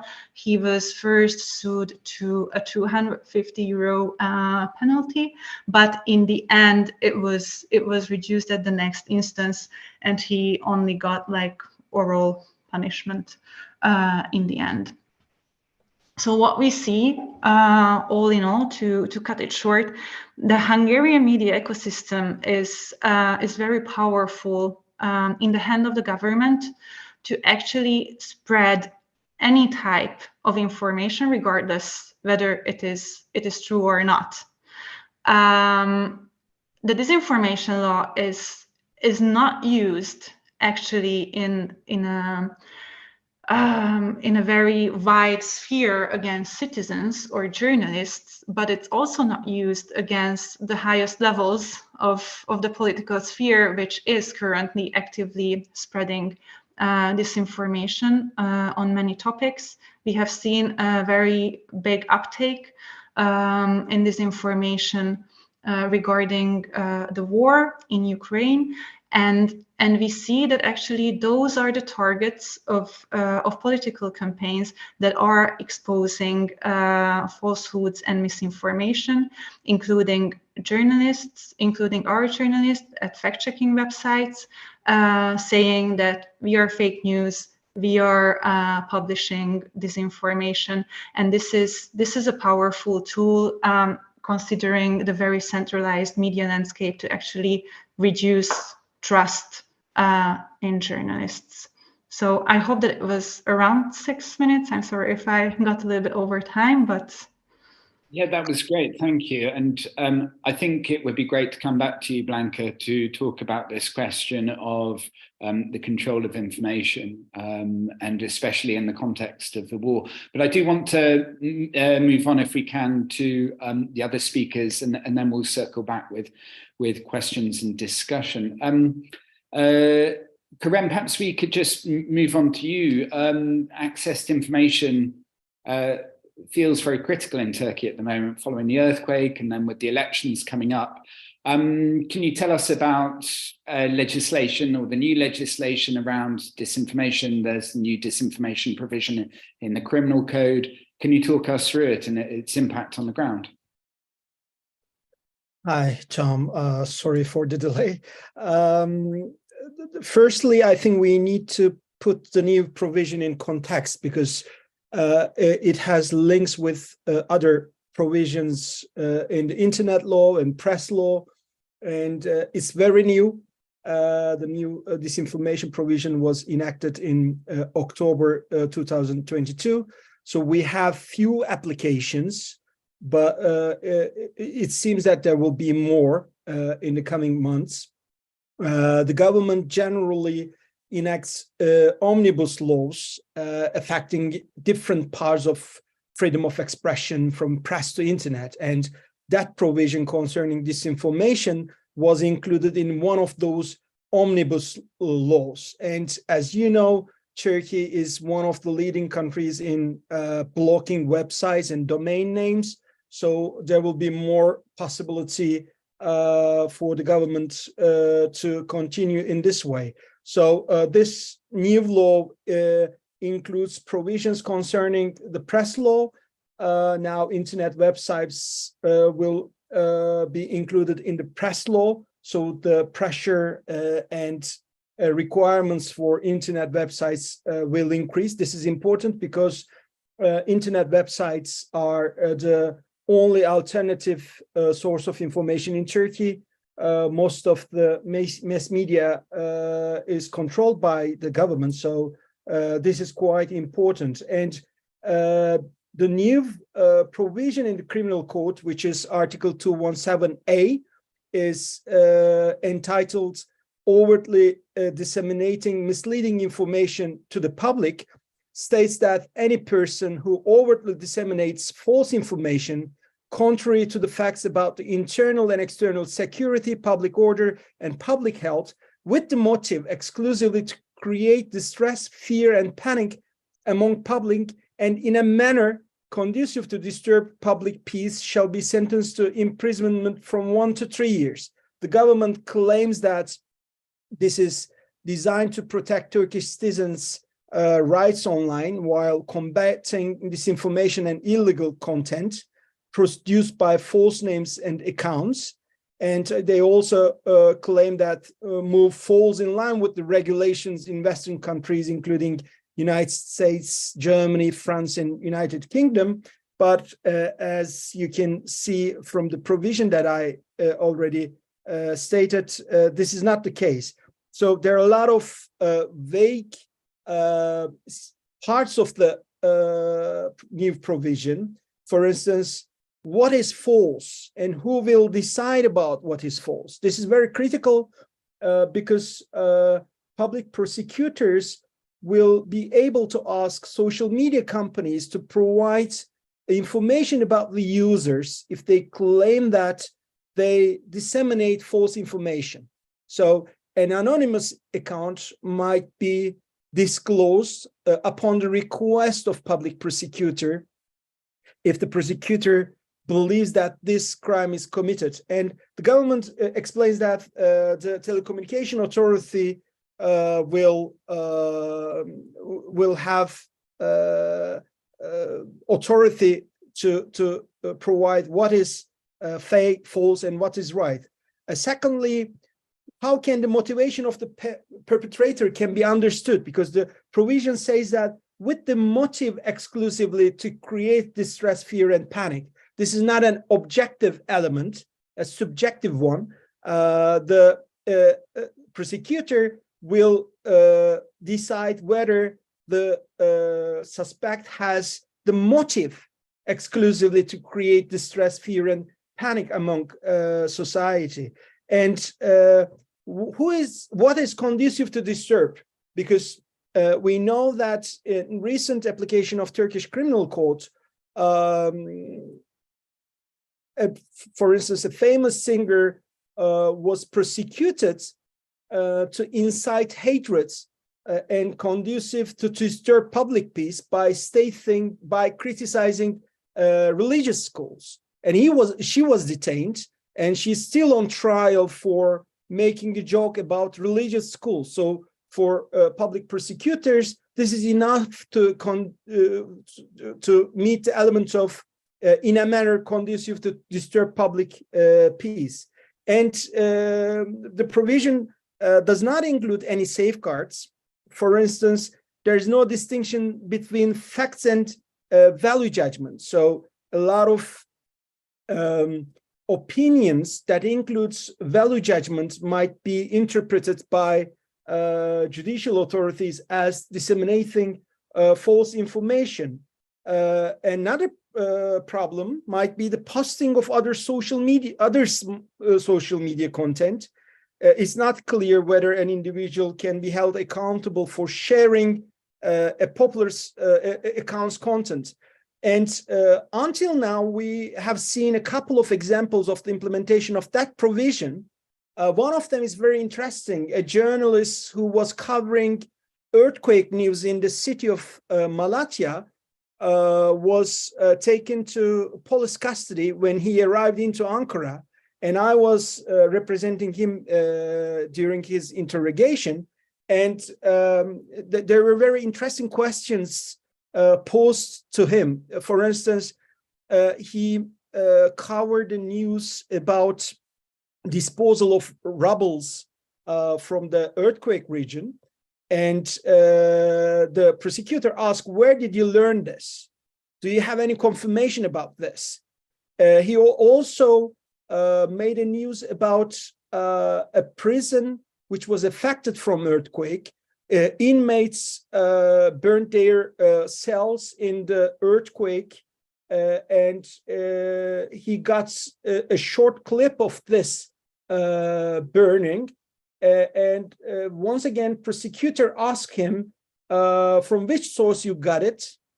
Did you talk to prisoner officers to confirm that inmates did it?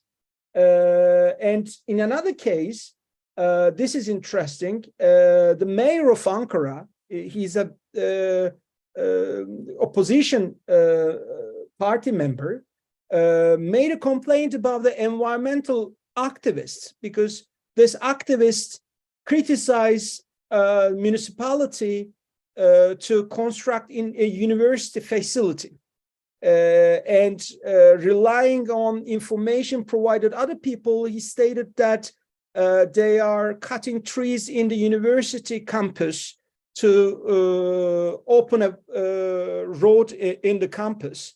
And once again, the mayor's lawyers brought complaint to the public prosecutors, to the Ankara Public Prosecutor's Office, claiming that that activists disseminate false information to mislead the public. There were other examples during state of emergency, during earthquake. But I want to come to a point where the internet law might be connected to this disinformation provision, because this is critical. There are two ways to do this. The first one that I already mentioned, now prosecutors will be able to request from social media companies to provide information about anonymous accounts to initiate prosecution under this provision. If the social media company fails to provide the information, the throttling sanction might be imposed upon the social media company. So, for instance, Twitter might be throttled up to 95% if it fails to provide information about an anonymous user.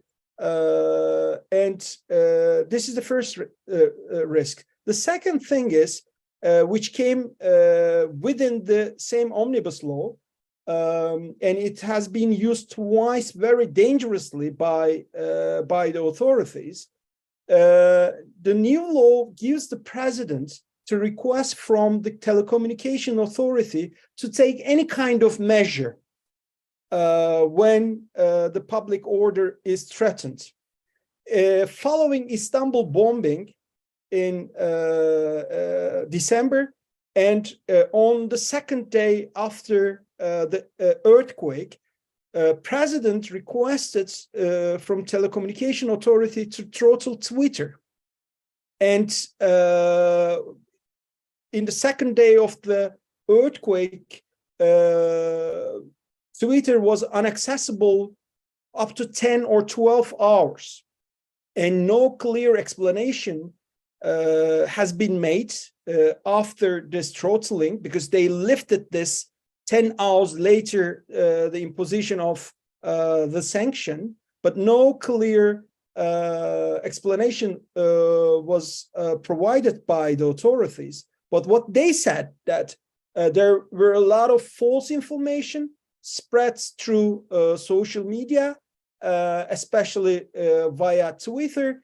That's why they had some kind of bargaining with Twitter, and they decided that this risk was lifted, and they lifted the measure on Twitter. What is interesting is that we don't know what was the threat, and secondly, 10 hours might be a very long time during election or natural disaster period, because after earthquake, people was using Twitter to inform other people about the location of the victims.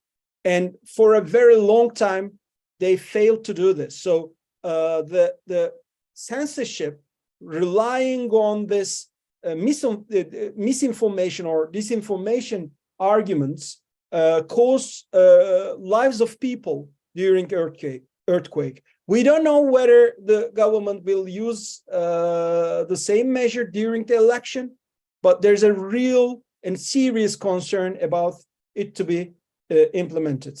I hope that I remained in my 6 minutes time, but if not, sorry. Thank you, Kerem. And you raised lots of very interesting questions, which we're going to come back to. But, you know, of course, press freedom advocates have been working with you and Elisa in Brussels and other media freedom activists on the ground to continually raise these concerns around vague provisions in law and the criminalisation of journalists' work.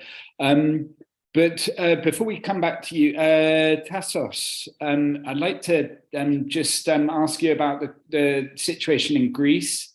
Again, sort of from an EU perspective, we've seen these a continued scrutiny from the Commission and Parliament, including in the annual Rule of Law report, about just how bad press freedom has got. Can you talk to us about how the Disinformation Law fed into this situation? and what it's like for journalists and media freedom activists currently operating in the local environment.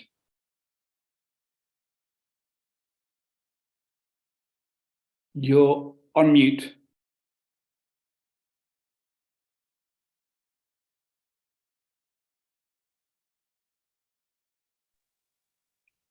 Now? Is it better? Yeah, we can hear you now. Fantastic. Okay. So thank you very much, Tom. Thank you very much for having me. I'd like to give you a small piece of context before getting into the disinformation law. The disinformation article on the penal code, which is called, it's Article 191, changed just in June 2019. That means under the previous government, the Syriza Anel government, because the penal code was too old and it has to be changed after 50 years. So, but the basic, let's say, design of the false, the spread of false information being materialized remained there, just with the provision that, with the additional provision that this could be not only transmitted through the old mass media, but also via the internet. So the additional thing that was written in the article of June 2019 was the internet. The penalties went up to 6 months for the responsible of the press and to 3 months for the people posting that news. But after the pandemic started, the government has added to the goods that should have been protected by this kind of article, not only the tourism and the national economy and the defense capability. These were the three old goods in the text of the old penal code 191, but also the public health. And through that item, we can see that which was actually the situation that drove the reform of 191 in the year 2020.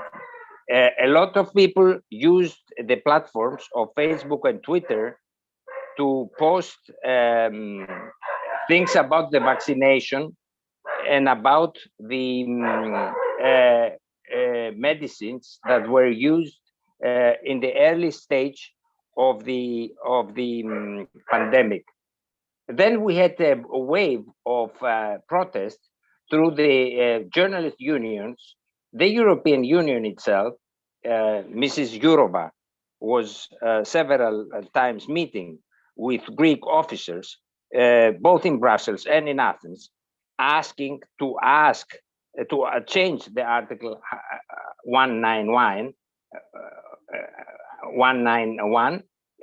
especially in the passage of the penalties which were foreseen through the change of 2021, through the change that added public health in the article, went up to 3 years.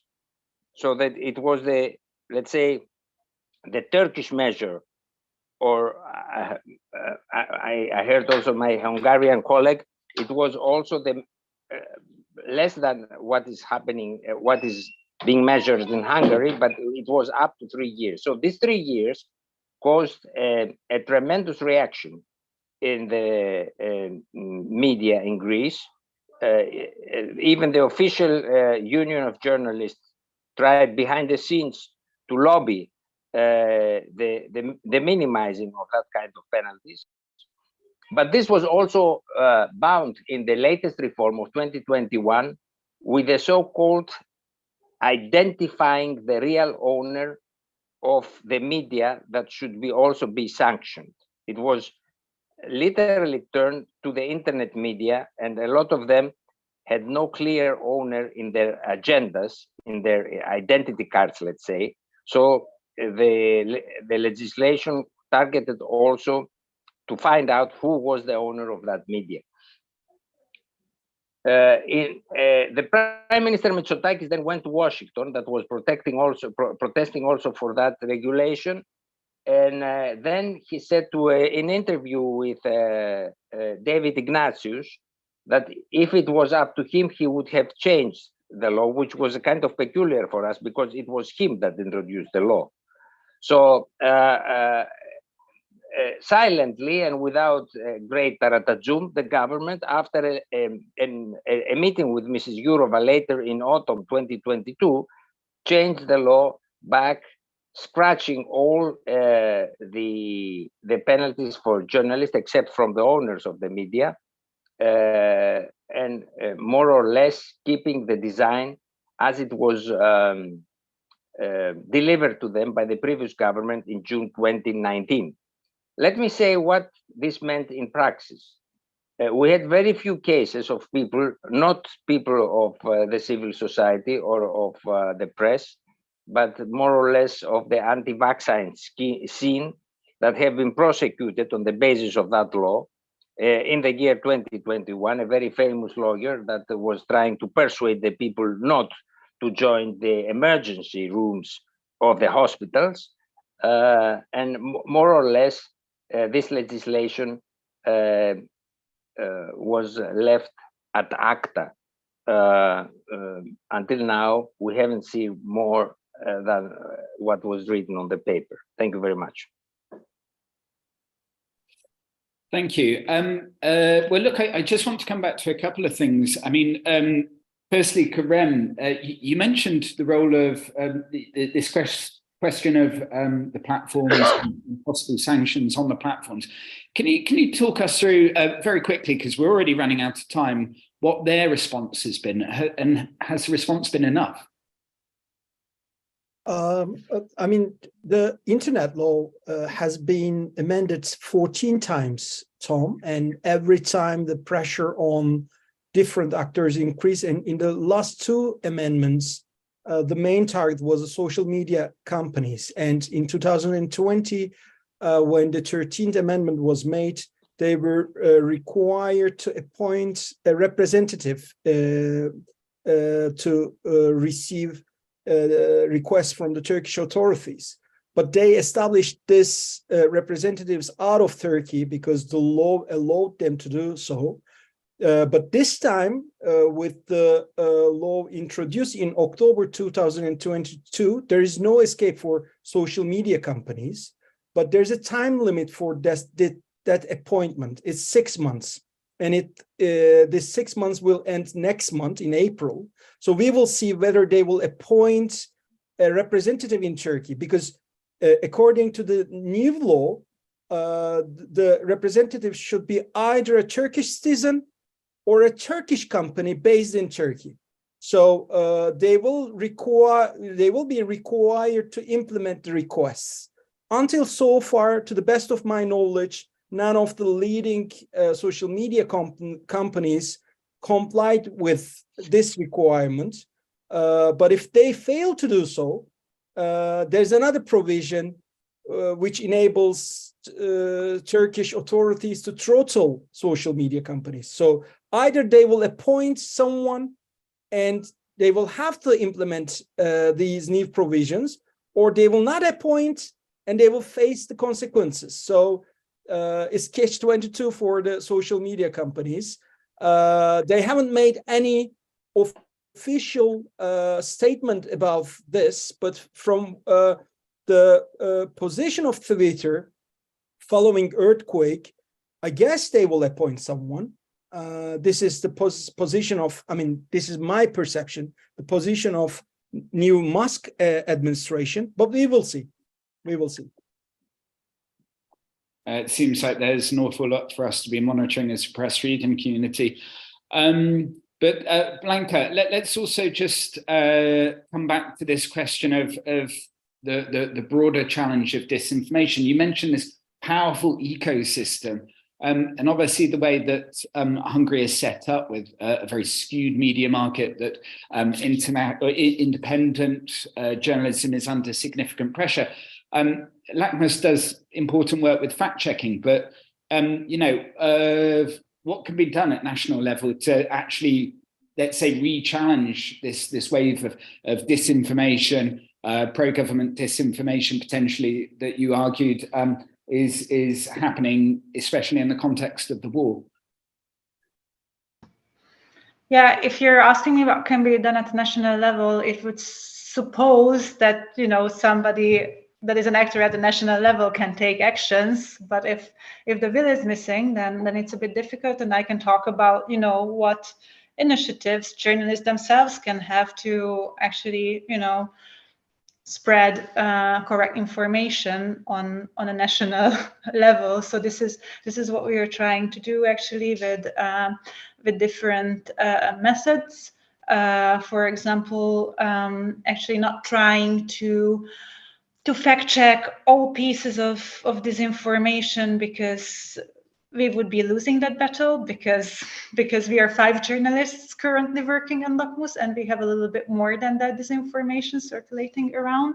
So what we are trying to do is to actually promote critical thinking and media literacy within our own articles as well. So, for example, when we write an article, we always follow the readers through the process, what we are doing. So, for example, if we find a fake image, then we say that, hey, this is how you can use Google reverse image search. This is where you have to click, and look, you can actually do the very same process as journalists would do. Or we point out when a source is not reliable, how can you actually see when there are, for example, like no journalists signing the articles, or there is no one to take responsibility for what is written. So actually, I think this all comes down to educating the wider society, and it is not only the job of journalists, but also it should be very tightly connected to education. So currently we are working together in the next phase of our project with an association that has been involved in teachers trainings before, and are actually doing a training for primary and secondary school teachers to include in their curriculum a more specific, training against disinformation. And one more thing, actually, because I would like to come back to the role of the platforms and social media companies as well. What we see in Hungary is that in many cases, the platforms are the ones who are facilitating the spread of disinformation.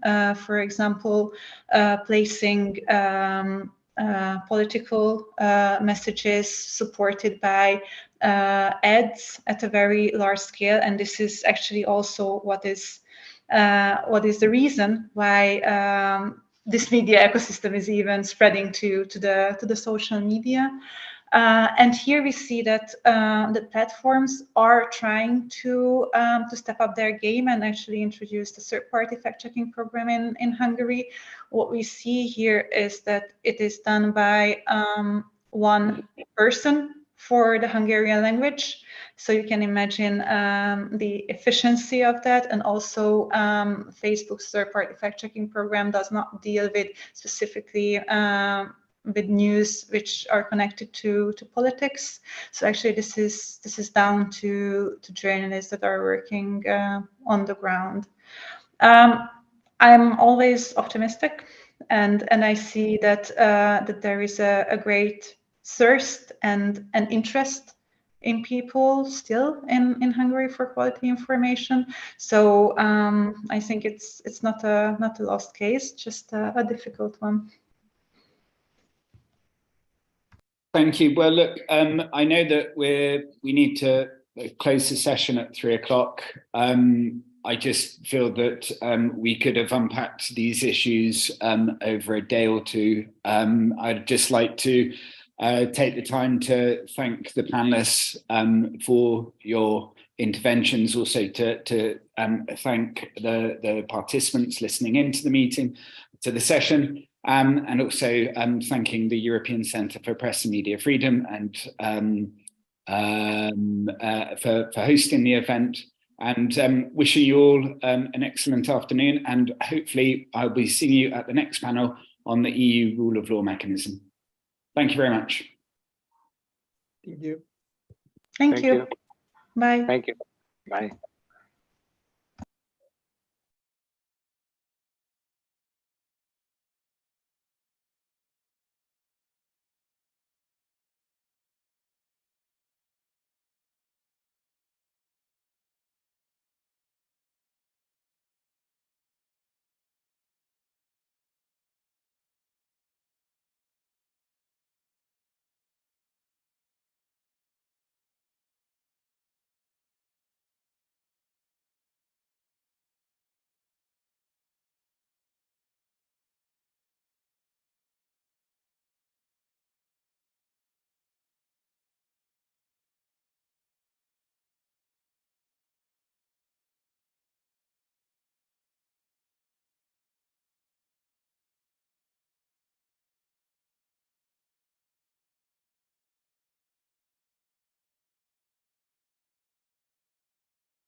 All right, good afternoon, everyone. I hope you can hear me well. Welcome to this panel on the rule of law reports protecting media pluralism and independence. I'm Serena Epis, editor and researcher at OBC Transeuropa. Please let me introduce you to our two speakers, Tom Gibson, EU representatives and advocacy manager at the Committee to Protect the Journalists, and Andrea Meapace, executive director of the Italian Coalition of Civil Liberties and Rights. Welcome both Tom and Andrea, and thank you very much for joining us to this panel. I take just a moment to introduce the topic, to present the topic of the panel, which is the EU rule of law mechanism, the EU rule of law reports in particular, and its potential as an advocacy tool to protect journalism and media freedom. Since 2020, the European Commission publishes its annual reports through which it monitors the developments across EU member states in 4 key areas related to the rule of law, one of them being media freedom and pluralism.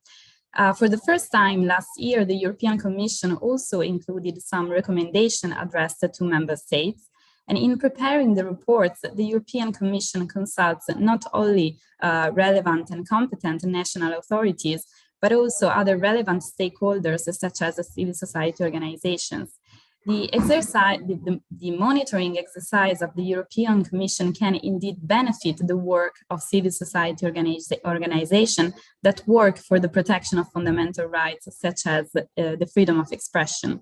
So I would start by asking Tom, what is the potential, precisely what is the potential of the rule of law report to protect, to strengthen the protection of independent journalism, and what are its strengths and eventual weaknesses of such an instrument? Thank you. Thank you. The message to take away from the Committee to Protect Journalists for today is the European Commission has gone a long way, but it needs to go further, and that we have the European elections next year. And that has to be a moment where Brussels and European Commission, European Parliament, etc., really look to the rule of law reports as a real vehicle, a way of actually improving the press freedom situation in the member states.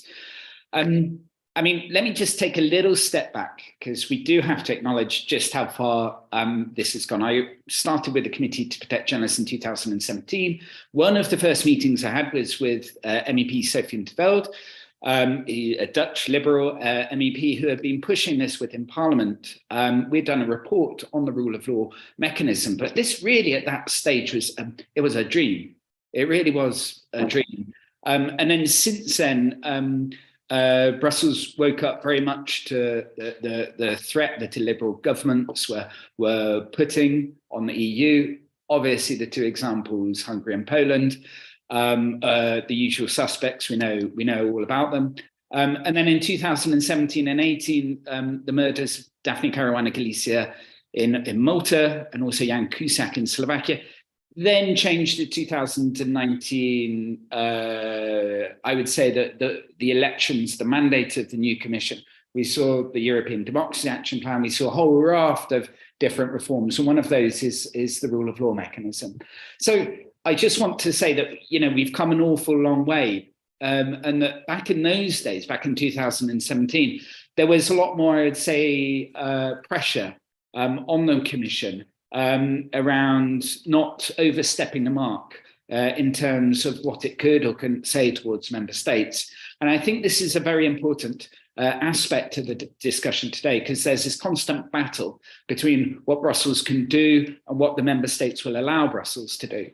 And so therefore, I'm a sort of a critical fan of the rule of law report. There's enormous potential.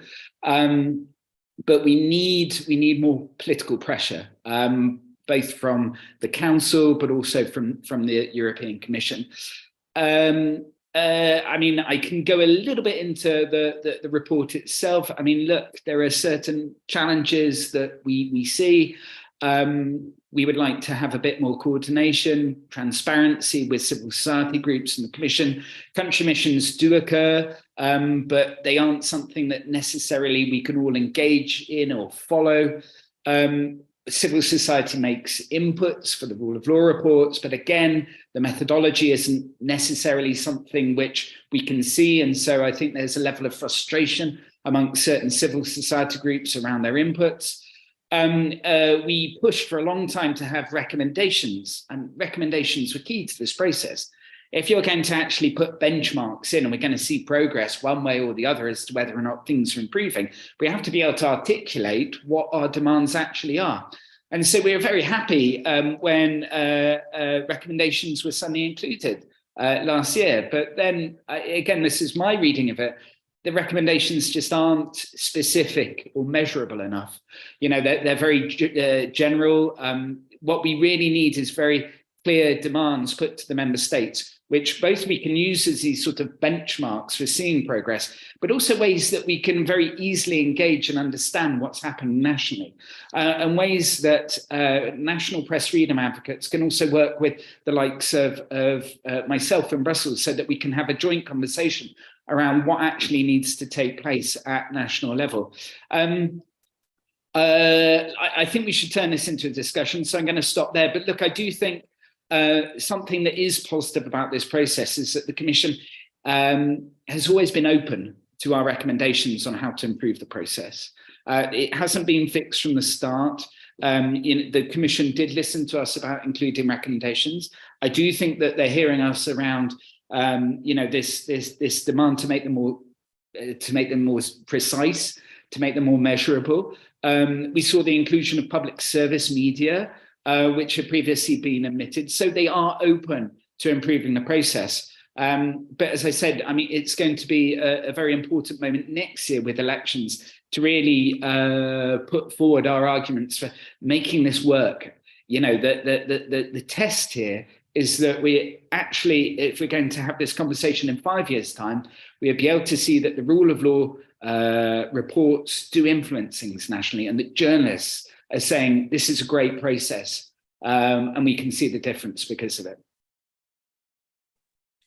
Thank you very much, Tom, for pointing out the great importance of the rule of law report as an instrument, but also some of the shortcomings connected to its process.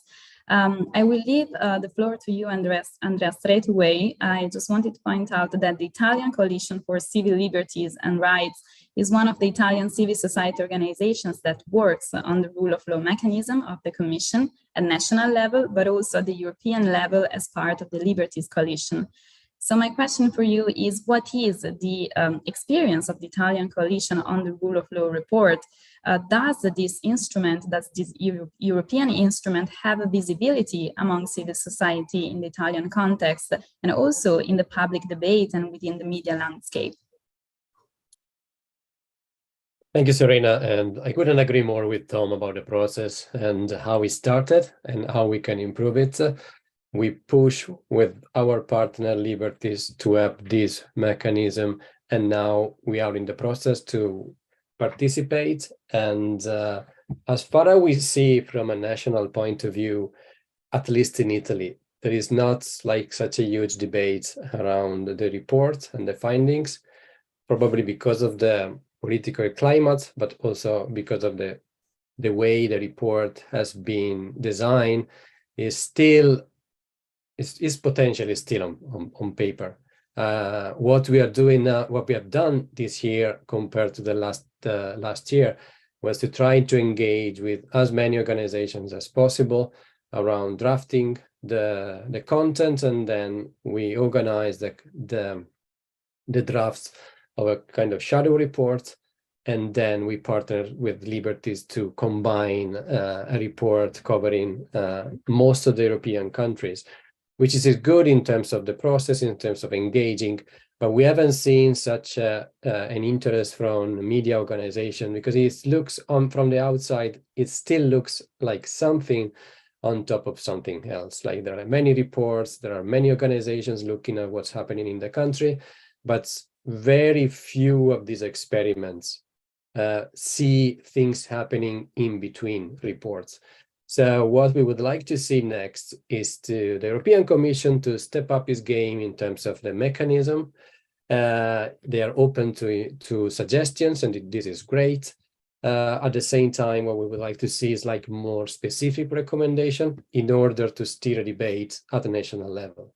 So we need to be able to focus on single case studies or single specific policy provisions, either under discussion or approved in the national context, in order to steer in an interest from media and start the public debate. So the country, also member states, they need to do something because of the rule of law report. There needs to be a follow-up mechanism, a kind of action plan around the recommendations, for example. But as long as the recommendations are not specific enough or not smart enough, there is no point to have a follow-up report and follow-up mechanism on any action point that could be taken into very actionable initiatives. That's our main concern. So there is a lot of things to do around the report. It has a great potential, both from civil society, from member states, and from the Commission.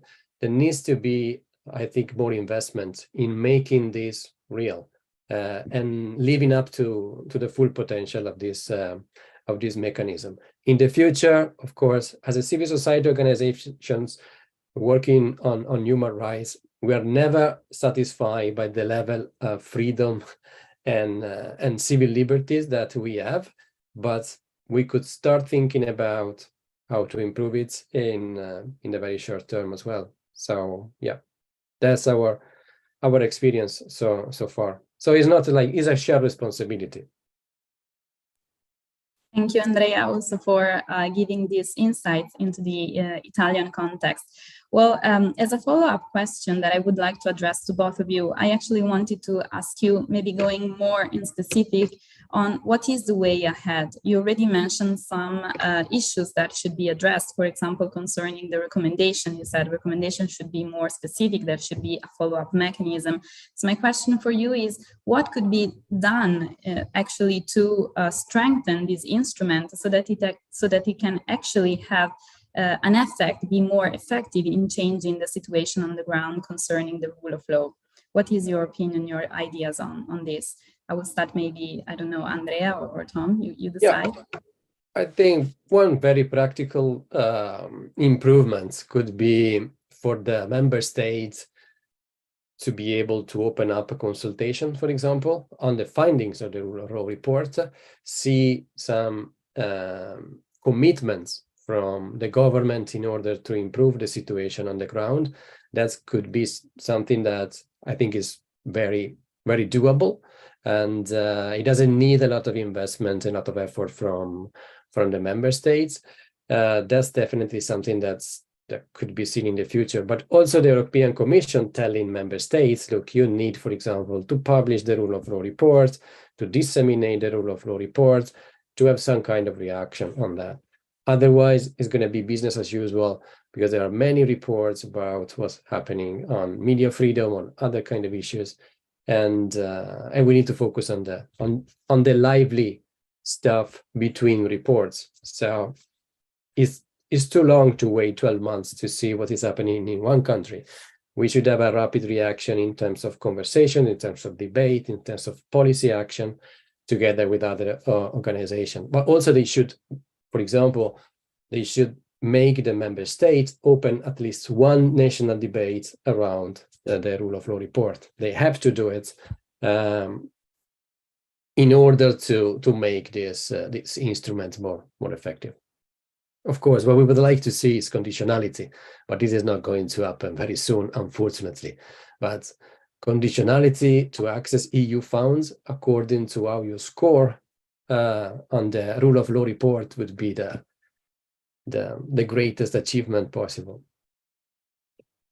I mean, look, I agree with basically a lot of that. I would also just, look, we just have to open up this debate. We have to make the rule of law report visible and accessible. And one way, a very pragmatic thing that we have suggested is the Commission set up country pages, dates of visits, what were the recent recommendations, how can you engage with civil society, when's the next debate coming up, what's the discussion, to make this this whole process vibrant, to turn it into something which people can actually use.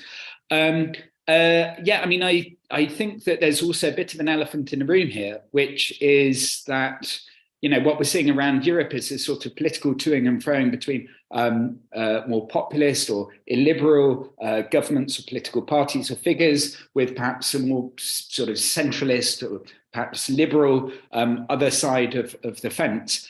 And, you know, the fact is that a number of these more populist or illiberal governments or political figures, they don't want to be criticized.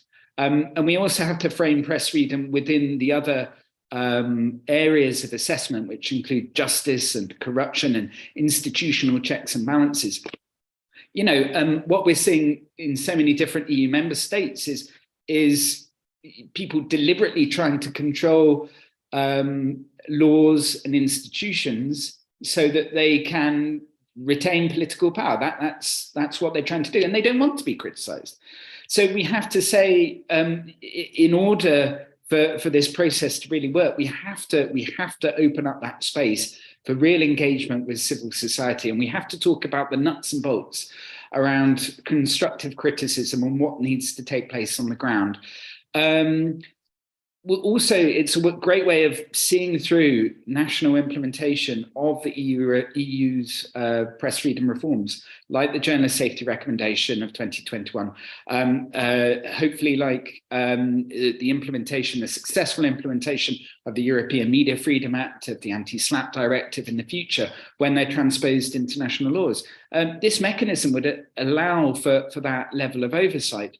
And just one last mention of like conditionality and funds. I mean, yes, I do think that this at the moment seems like a very ambitious request, but then it's going to be key to follow what happens with the invocation of the withholding of funds to Hungary, and to see where that leads. As we know, the current withholding of funds because of rule of law breaches, it can only be made if it affects the EU's budget. But, you know, why can't we broaden the scope of that? You know, we've come so far, at least, you know, since 2017 with this debate. Why can't it go further? Because ultimately, Brussels is going to be faced with a real question here, which is, where is the carrot, where is the stick? What is the real leverage that we have here? And how is this process actually going to be successful? How are we actually going to use this process to put pressure on the member states? And that's going to be the key. That will be the key, and that will be a discussion that we can have in 5 years' time. And the test will be, will individuals, will EU citizens report that they see change because of this? Thank you very much again, Andrea and Tom, for this really insightful conversation and very short discussion. We would need, of course, more time to discuss and to go in deep with this question, but I think that we surely put a lot of food for thought on the table today. And overall, I believe that in light of the worrying developments regarding the rule of law in many EU member states, the EU rule of law mechanism, despite the shortcomings that you pointed out today, remains an instrument of the utmost importance to protect fundamental values such as the freedom of expression. So I thank you again, really, for this very brief discussion, but very, very interesting and insightful. And I hope there will be other occasions to discuss about and to reflect about this important topic. For now, I thank you again, and I hope that you can enjoy the rest of the summit. Thank you. Thank you. Bye-bye. Thank you. Thanks.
Hey, Sarah, can you hear me?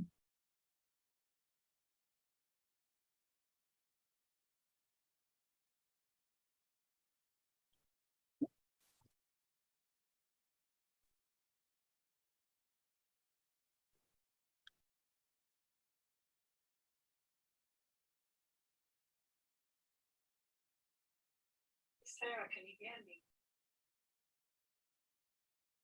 I don't have a delay. Hi, Sarah, can you hear us?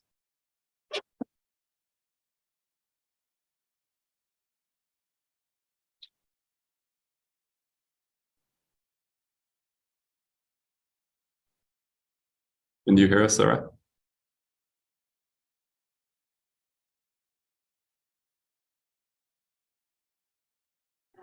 Hi, Sarah, can you hear us?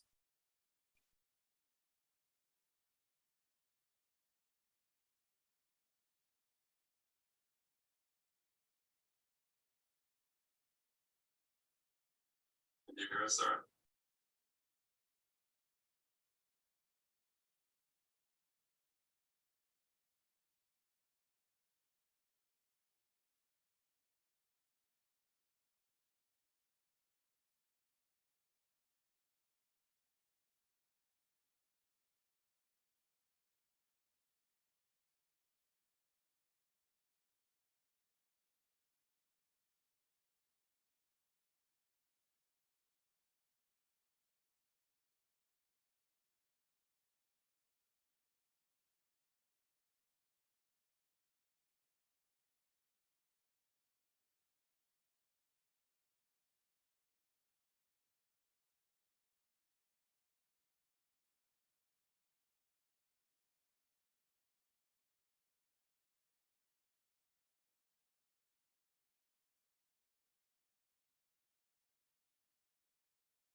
Good afternoon, everyone. Can you hear me now? Wonderful. Yeah. Hi, I'm so sorry. This is a new computer, so I'm sure it's my fault. Good afternoon. Apologies, everyone, for the delay. We're going to jump straight into the session.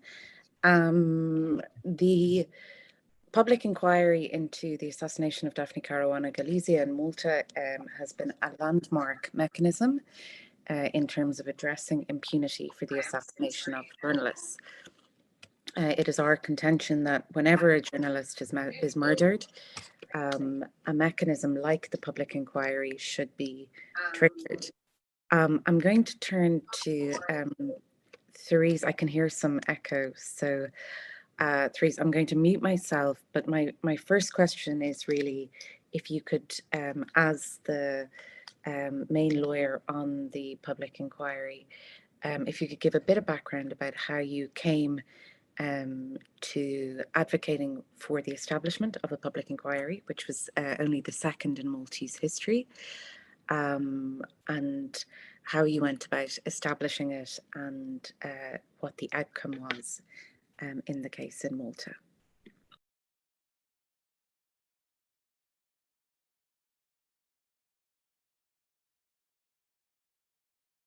For the establishment of a public inquiry, which was only the second in Maltese history, and how you went about establishing it and what the outcome was. Okay, thank you, Sarah, and hello, everyone, and thanks for joining us. I think the public inquiry into the assassination of Daphne Caruana Galizia was quite an important step for us. When you look at the assassination of Daphne, and I think even when you look at the assassination of other journalists and the attacks on other journalists, what one sees is that often such attacks are motivated by reasons which really refer to the work of the journalists and which are particularly or have made that journalist a target because of the work that they have undertaken. In reality, the work of these journalists usually focuses on institutional failure, lack of good governance, corruption, abuse of power. And obviously, all this takes place within the context of impunity. In reality, as was in the case of Daphne, impunity is a very vicious circle. It is a vicious circle because impunity protects the wrongdoer, which takes place behind orchestrated veils of secrecy. And there are also persons, usually in public office, that facilitate that impunity. And they do so either by controlling the institutions and often also by trying to control the public message. So we're left with a situation, as we were left in Daphne's situation, whereby a journalist was left alone to expose everything that was being hidden through this veil of secrecy. Of course, in Daphne's case, we also saw this vicious circle occurring within a context whereby there was a complete failure of the rule of law. The context was one which really gave rise and allowed this assassination to take place. Now, you cannot fight that type of context unless there is a very strong activism calling for its investigation. And that strong activism was, in our case, really helped by and assisted through yourself and other international media NGOs. But it was also important for us to put pressure on the state to undertake and fulfill its responsibility and its obligation to investigate the context within which such an assassination took place. For us, it was also a very big and strong assistance to find international organizations, the Council of Europe, for example, and also the European institutions that were also calling for such an inquiry. I think in reality, the most effective way to address such a failure in the system, because in reality, attacks on journalists do represent a failure of the rule of law, are only processes. Such failures can only be considered through processes which are transparent, public, and highly independent. A process which is capable of doing, in my opinion, three things: identify state failure, be it political, legal, or cultural; recognize the value of the journalist's work as a central pillar of democracy; and the third criterion, I think, is that of its capability, the process's capability of making recommendations. The recommendations on how to rebalance and realign this imbalance between the work of the pillars of democracy. I believe that no court of law can do this, Sarah. In reality, a court of law can only check if someone has disobeyed the law.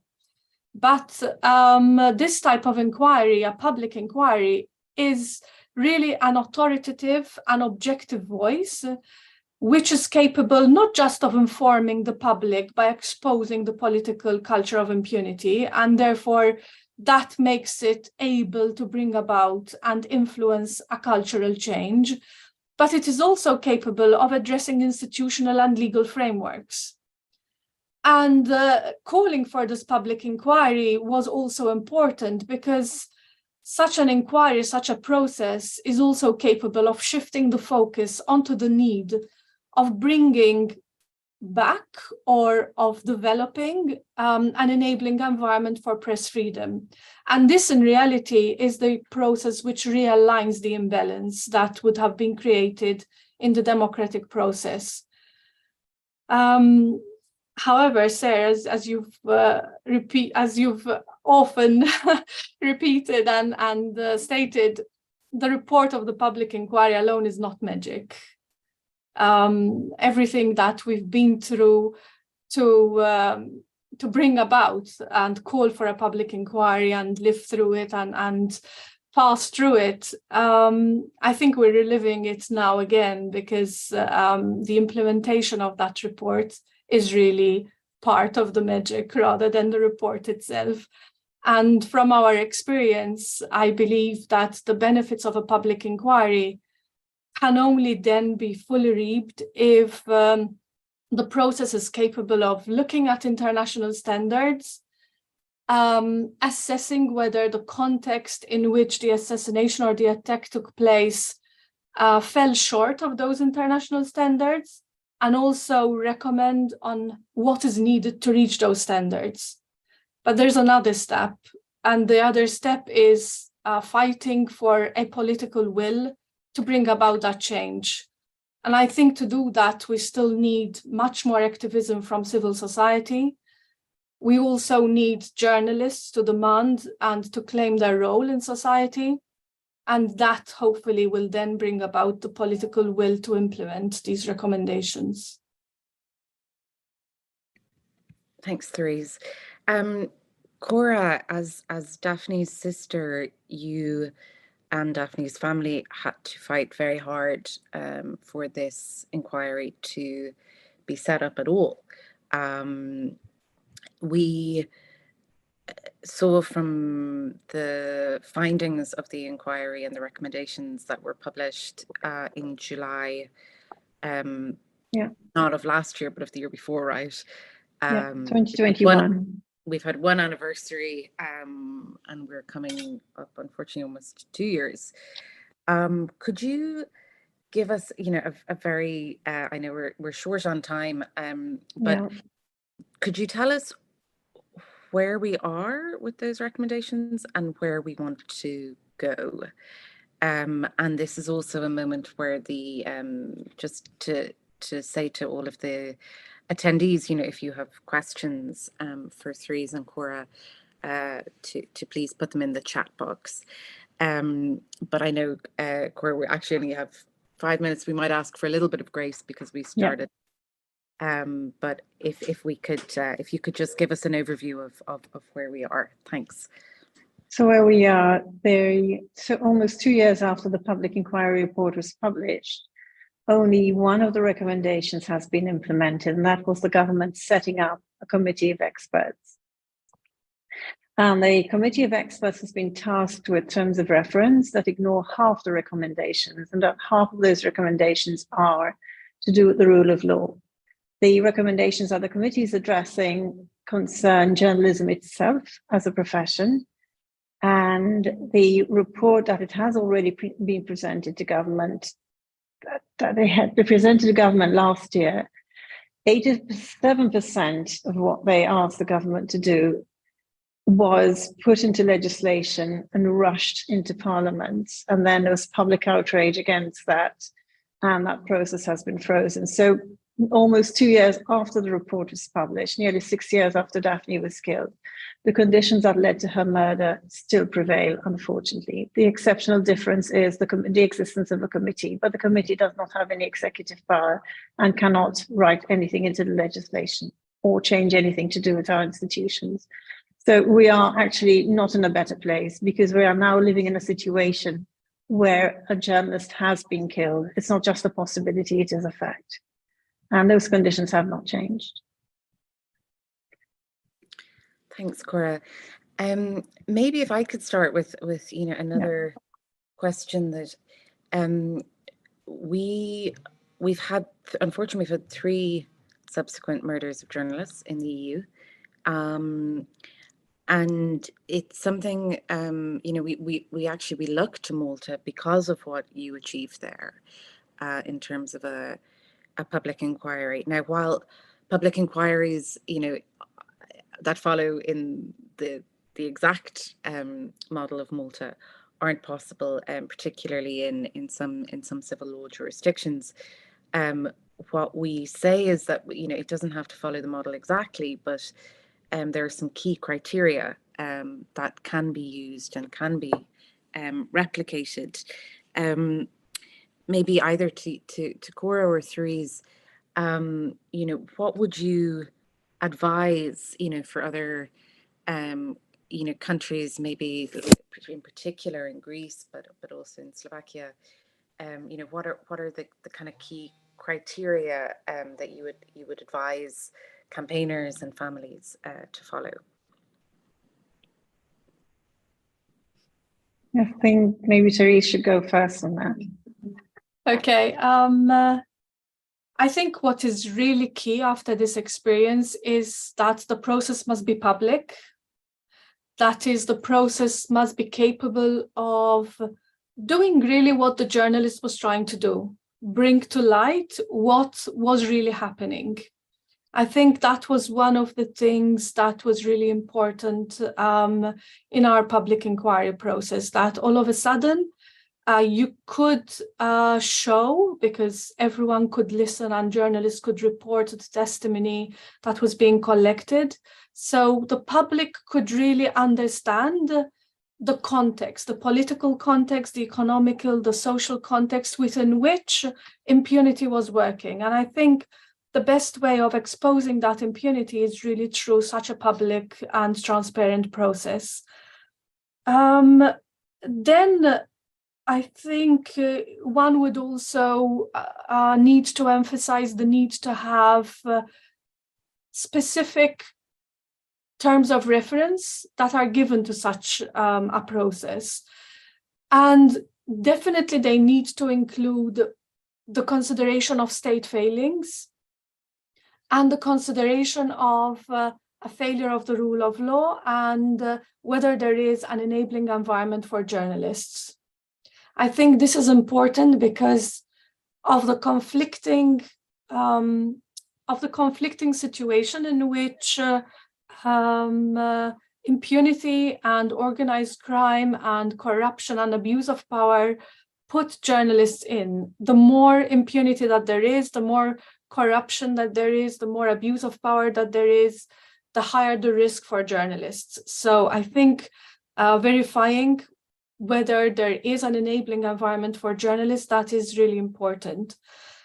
I think a third criterion, which I'm not sure if Kerem would also agree with this, is that the inquiry would be able to look at international standards and see where we're failing and where we're meeting those standards and where we need to go or what we need to do to be able to meet those standards. I would say the participation of civil society in the inquiry, but especially the family and the journalists themselves, the media itself, is really, really important. I think the main aim, or what I take from Daphne's assassination, is that this was not just the silencing of a woman. This was the silencing of someone who was trying to fight the system by exposing it. And the only way you can fight that is by having a process which is completely transparent and completely open. So even if the terms of reference one doesn't manage to meet all the terms of reference that are ideal to have, I think the fact that there is publicity and transparency about it brings about a sense of accountability as well. Thanks, Therese. Cora, I wonder if you could talk a little about the recommendation on comprehensive anti-SLAPP.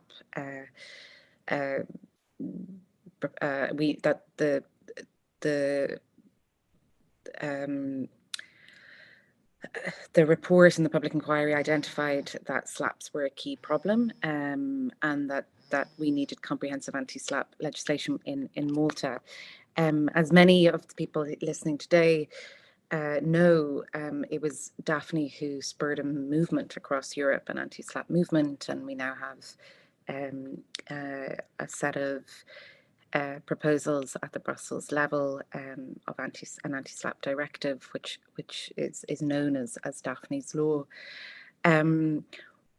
What is the current situation in Malta when it comes to implementing that recommendation, and what do we need to see in the Maltese legislation that would protect other journalists, including Daphne's own son Matthew, who's facing a SLAPP lawsuit? What would we need to see, and where are we in terms of anti-SLAPP reform? Specifically in Malta, the government had promised to bring in anti-SLAPP legislation and has repeatedly said they're going to be the first country, Malta's going to be the first country to actually have anti-SLAPP legislation. But the draft legislation the government has produced is wholly inadequate. It doesn't address many of the issues. And it was written before the European Commission announced its package. But that draft legislation hasn't been amended to meet the standards set in that draft proposal. And that draft proposal, as you know, Sarah, from all our work in the Coalition Against SLAPPs in Europe, that draft proposal is the minimum that anti-SLAPP campaigners want to see as legislation across Europe. And the Maltese legislation proposed so far doesn't even meet that minimum standard. It would not protect people against SLAPPs. It would not protect journalists against judgments, against cases being filed in third countries. It would actually make journalists go through the process of defending themselves twice over, once because there is the initial action here, and another case to actually test the judgment and whether it should be applied in the country here. So that's one example of why it won't work. There is no preventive measure. There's no early dismissal mechanism proposed. There's no provision for damages. There's no opportunity to counter-sue for having been sued in the first place. There is, bad legislation is actually worse than none because it creates a semblance of protection where there isn't any at all. Added to which the anti-SLAPP legislation proposed here would only address journalists. It would not address anybody else, which is what the European Commission proposal is about public participation generally and not just journalism. So no way that would protect anyone. It's nowhere near enough. No. And I suppose this is a moment where it's very important for both international civil society and international institutions and European institutions to really scrutinize what's happening in Malta and to ensure that that legislation that's going through at the moment or that's been tabled is brought up to international standards. It's the very least. Yeah, at the moment, the process has been halted pending review again by the Committee of Experts and a public consultation process, which hasn't been, let's say, very public and not very inclusive. But it has yet to be seen what sort of legislation we will have. But the bill has been presented to the Parliament and it's been through a first reading. It has not been withdrawn, which is what the Journalists' Union wanted. They wanted Parliament to withdraw that legislation, turn it into a white paper, have a proper public consultation. But that hasn't happened at all. So the bill is stuck at first reading stage. It's still on the agenda of Parliament, but hasn't been discussed further. Thank you, Cora. I'm going to have to wrap it up now. I know we've already gone over. Apologies again for the delayed start. Huge thanks to Therese and to Corinne and to the Daphne Foundation. Please do reach out if you have any questions about the public inquiry. You can also read our joint report with the Foundation and Article 19, which looked a year on into the report and the implementation of the recommendations. It's still an extraordinary landmark achievement that the public inquiry ever took place, and its report is well worth a read in terms of understanding the systematic failures that contribute to allowing for the assassination of a journalist. So we really hope that we can continue to use that example and in other countries where this happens. So thank you again. Thanks to the MFRR for having us, and we wish you a good rest of the summit.